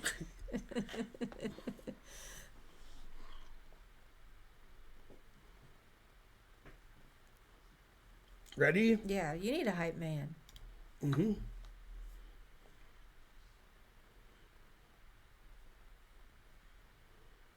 got the yawns big time. Which doesn't seem very hard. Oh, excuse me. It's tough this time of day.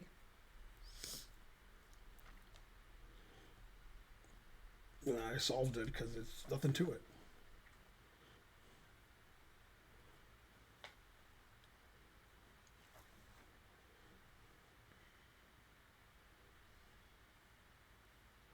Let's see. Check.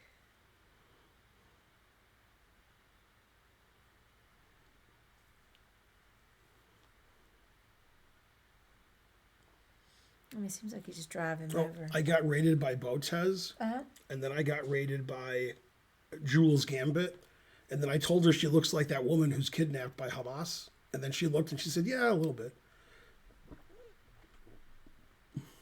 The one with the big lips? I don't know if she has big lips. It's the only one I know who's got kidnapped that they showed a video of. Yeah. Let's see. There. And then I got rated by somebody else, I think. Maybe. And Botez subscribed. They've been subscribers for 37 months. I didn't know that they subscribed to our channel. All right, just a second.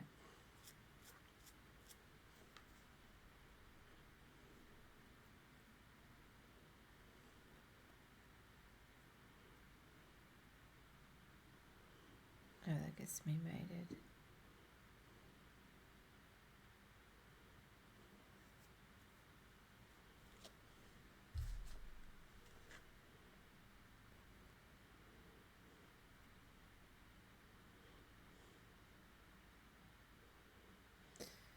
Check.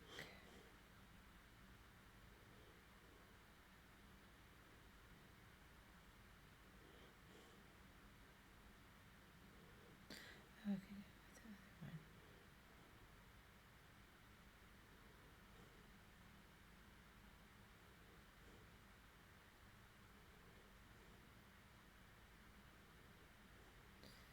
There.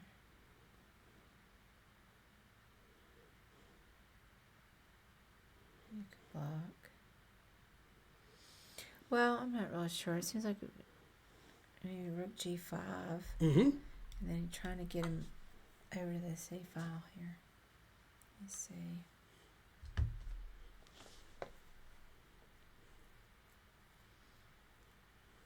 And then I guess rook a4. Mm-mm. Yeah. Mm-mm.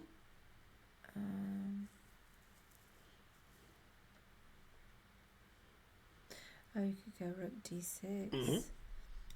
And then...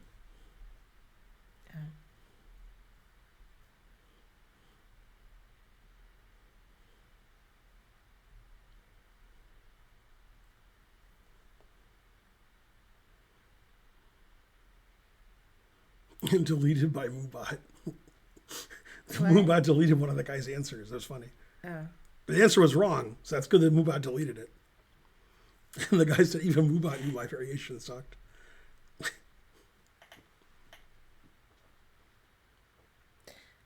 Oh, yeah. And then rook c6. Mm-hmm. I mean, that was the whole point. I already knew that. And 2480. then I got caught up with trying to mate again because I forgot. I'm tired. I mean, I already said the point was to get the c file and win the rook, but then I forgot. We ready? Yeah. It's tough being tired doing these. I wish we could change the stream schedule. Don't have to be so late. But we have Chess TV. Mm-hmm. Also, you're not here before that. Yeah.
I solved it.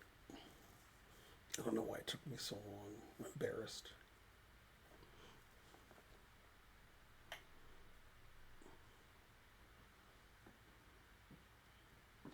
The reason you don't play king c3 made of wood is then either rook check on the c file wins.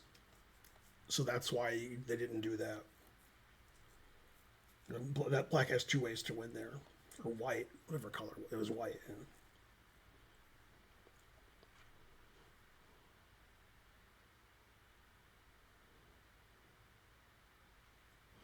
Extra cheese project. Your answer is bad and you should feel bad. Also, your first move is a typo.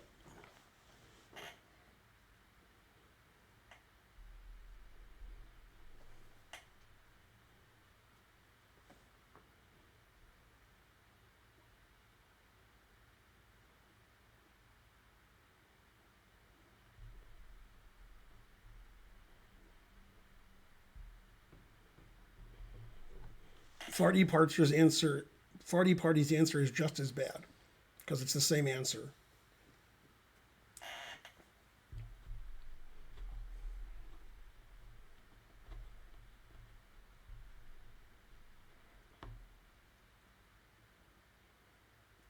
I was like embarrassed this took me so long, but nobody in the chat got it. I'm still embarrassed.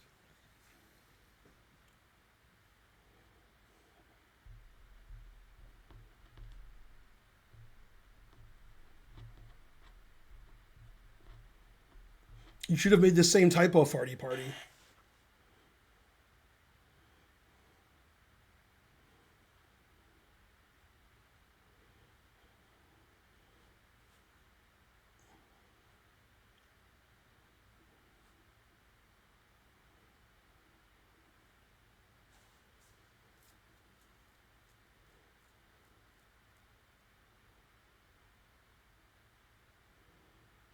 Bonarici has a typo, but I understand what he meant, so he's right.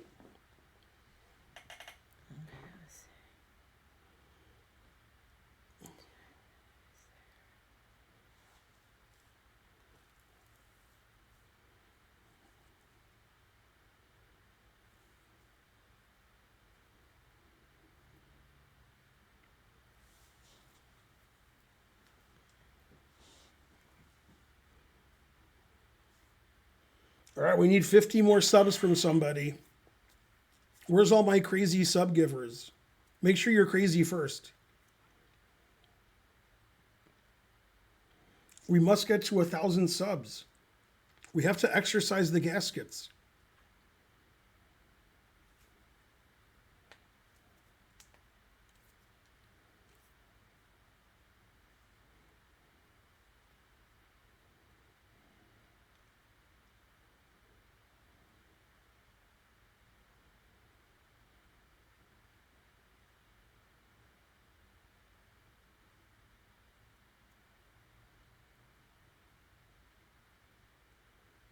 That's right, Lawful Waffle. I was wondering where you were. Yay, Champ 1977 gave 5 subs. Now we have 936 out of 1,000.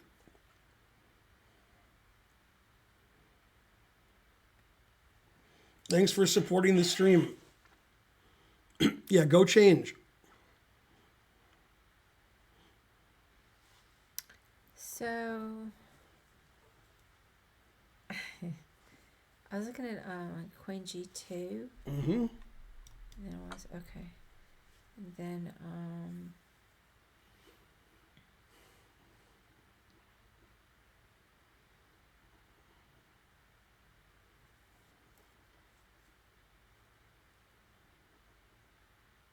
no, why is it that one instead of that one?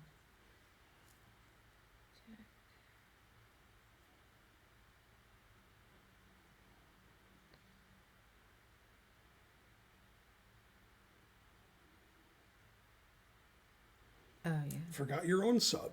Oh, that makes sense. Queen H1. Uh-huh. You That's the only hard move. You got to stay on that. Because I just heard me say, why is it that move instead of that move? I meant, because originally I was going to say Queen G1, but then I started looking at it and I thought, well, then I can't get my bishop to F3. They're not on the same diagonal. So, Bishop F4. Mm-hmm. Okay, this is what I thought. I'm glad I took a pause there because I almost had it wrong, but then I realized that wasn't going to work. Mm-hmm. I just can't visualize very well. But I got it. Mm-hmm. We ready? Yeah.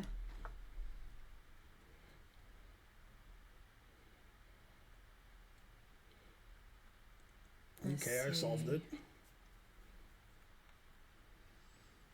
Let's see. Yay, thanks for subscribing, champ. You're a champ. Check. And it has to go. Champ wasn't a sub and he subbed, and it didn't say that there's more subs now. But he wasn't a sub before. So very strange.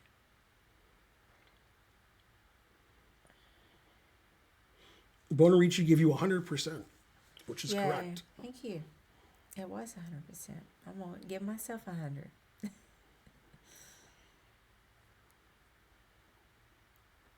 Okay, I check. Is there? What's the last movie we saw in theaters? I don't know. Check. Maybe Oppenheimer?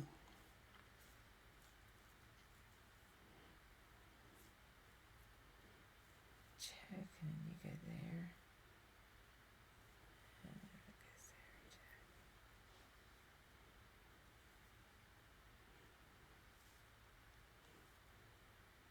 Oh yeah, the night has that square. Yeah. I think that works. Knight D1. Check. And then knight C3.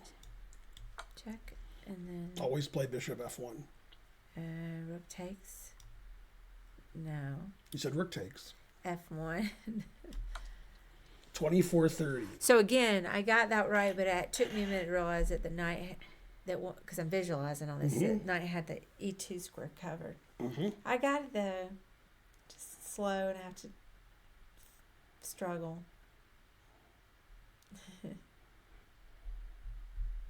All right, let's do another one. Mm-hmm. Take my time. I got it though. I got it. I don't want to go, too slow because then people get bored.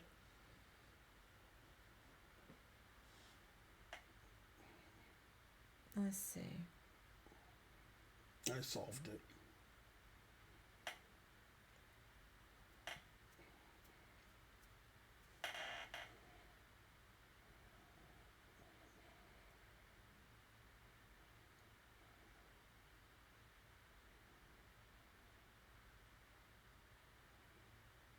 Give her 90%. She got it right. She said every move right.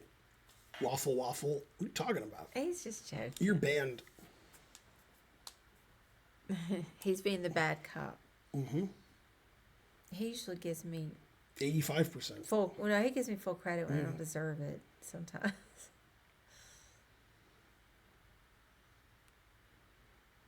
Let's see. Extra cheese project. Say no to drugs. Nothing. Oh, I see what you're saying. You're only giving one side's moves. It's still wrong.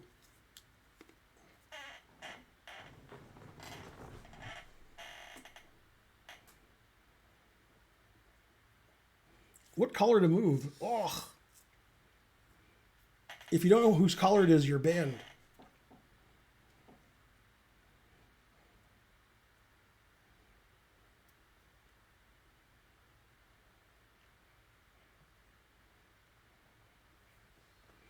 It's black to move. It couldn't be more obvious. It could be, but it's probably not.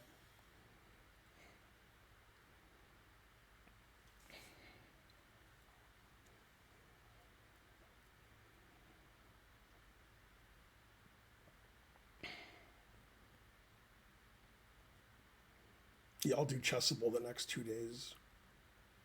Although I can't do it at night, but in the daytime. In lieu of eating.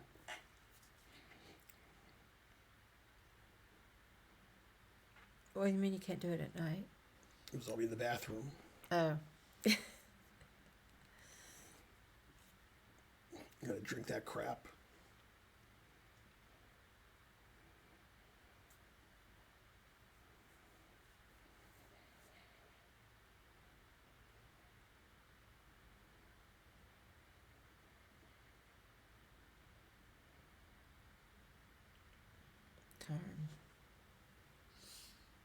Let's see.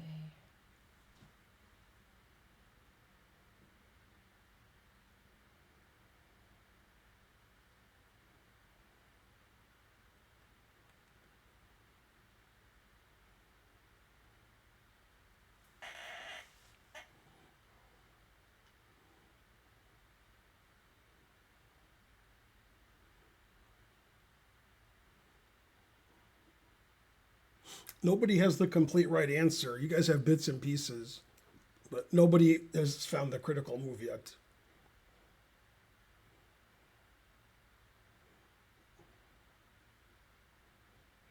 Yeah. I don't have it. So I gotta just, I guess I'll keep looking.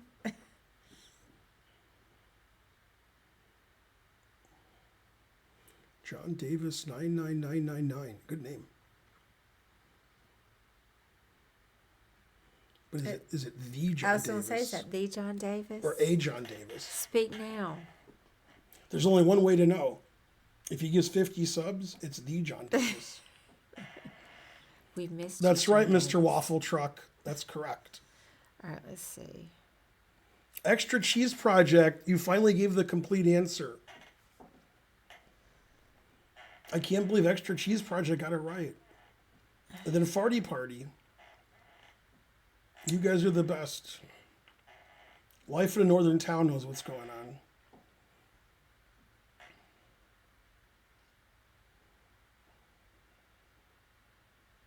Darn, this one's hard. I just can't seem to get it. Might have to give up. Mm-hmm. What do you think the rating is? 2740. Okay, so it's not super bad.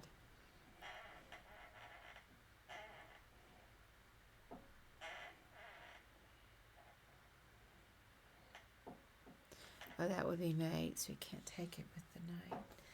Let me see. Let me look again. Blocks him in. Go here, and then he takes with the pawn.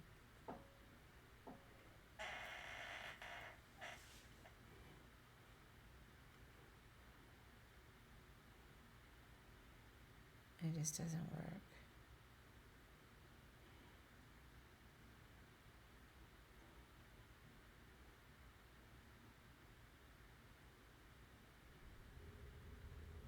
Darn, I can't quite do this one. Okay, so the second move's pretty tough. It's check, then he has one legal move. And then you play King G6, threatening Queen H5 mate. Oh. You can't stop Queen H5 mate. I looked at So some you have to king check on moves. C6. Okay. And now people in the chat kept saying F6, which fails to Queen E8. But you play Bishop F6. Once I saw that, I knew I was right. 2330. You guys were Wow. right. It wasn't that hard. But I mean, it was hard to Once me. you see king here, it's relatively easy, but this is easy to find. Especially in a puzzle, usually these kind of moves are the answer. Yeah. Okay, one more. All right, yeah, because I'm tired. I have to go to bed.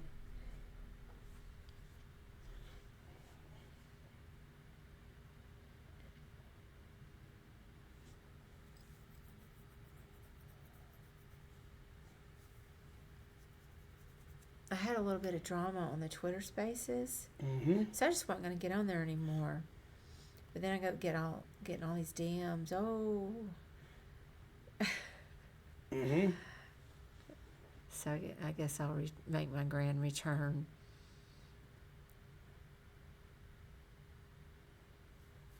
I solved it. Let's see. Okay, there's a pen.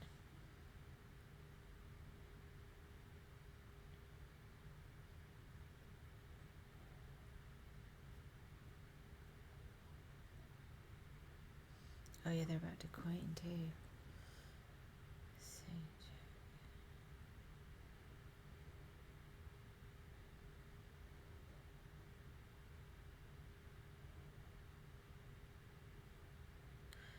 Oh yeah.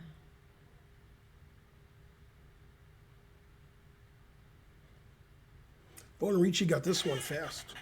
Let's see. I think I get that. Or if I get the chat, goes there. This reminds me of a game I beat Nick DeFermi in 1994. try to... What's going on? I'm finding a game. Check. I'm in 93. Oh, wait, it was 94. Yeah, this reminds me of the game I beat DeFermian in 94 in Chicago. So, in this Queen G5? No. Oh. Then Rook G6. Oh, yeah, because there's no pen anymore. Yeah, that game I put in a link to, that reminds me of this. Similar ideas. Let's see then. I forgot about the pen.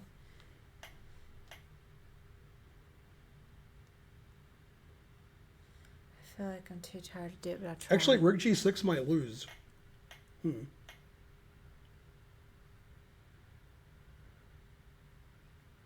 Can't tell if it loses. I'm not strong enough.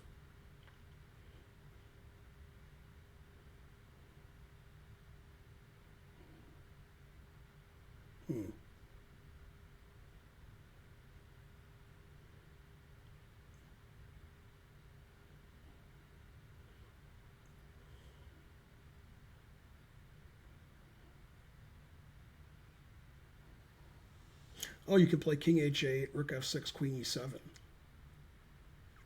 Yeah, actually, Rook G6 loses after Queen here. Because after Rook G6, you play H6 check. That Yeah, wins. I was looking at H6. But after Queen here check, you play King H8, Rook takes Rook, Queen E7, and Black's doing okay there. Because this pawn's too strong. The pawn, yeah.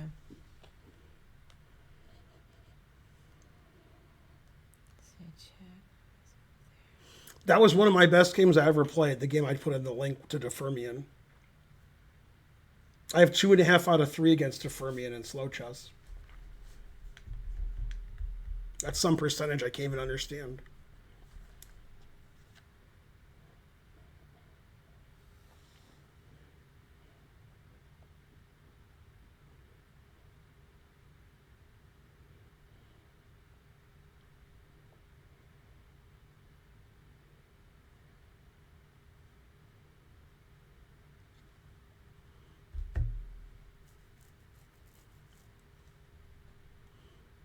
Yes to both, Cave Hermit.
Yeah, King G1 was a good move. I'm just too tired. I'm sorry. All right, so it's H6.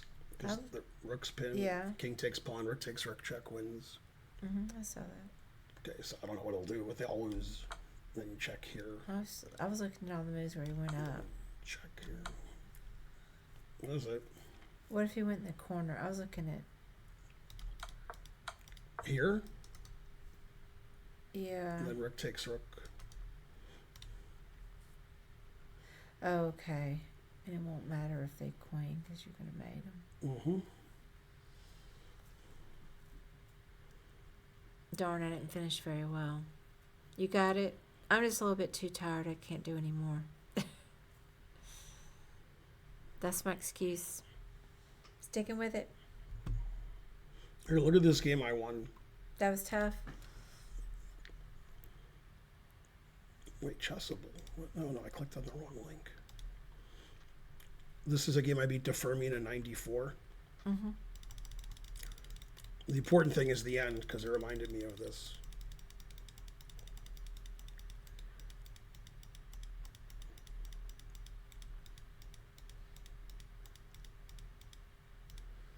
And then I play h6. Oh, yeah. And then I play rook f6.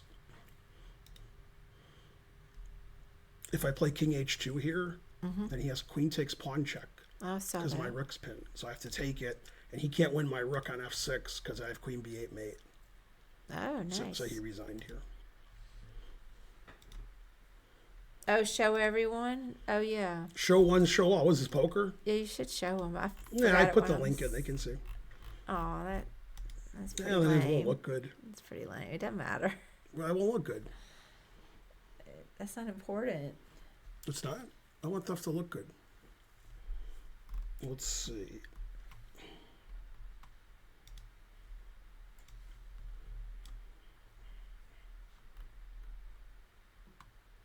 Yeah, you could just change it from the chessboard, go into OBS. Ugh, this is why I didn't do it.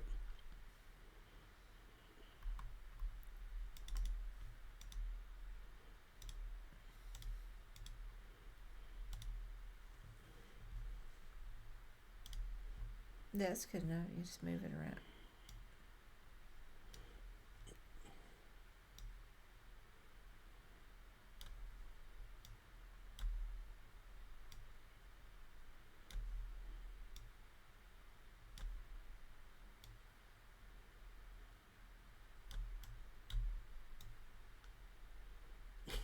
I mean, I can fix it if you want. Use the scroll bar. To the right, the scroll bar.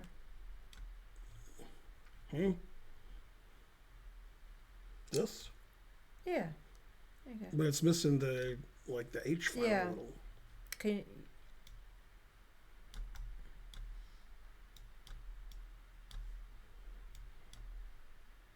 Oops.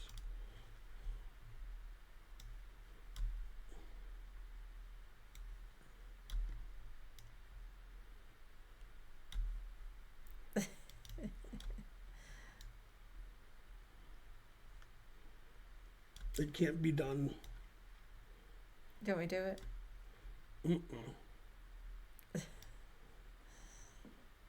That's probably good enough. Right? What's that blue? What's that blue thing right there? It's in the way. That's part of that's. You gotta close it. That's It's an ad. That's a, you can't. And the chat's in the way. You just hide the chat. But the important thing is to show them that the part that's important. Yeah, that's good enough for a little quick thing.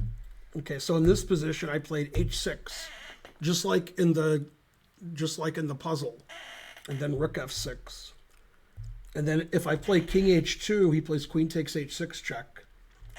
So I play takes, and now he can't take my rook because queen b8 mate. So he resigned. I can't get rid of all the ads; they're too quick. Yeah, that's good enough. Just for a little quick show. Yeah, that was cool. That was the same. Well, time for me to go to bed.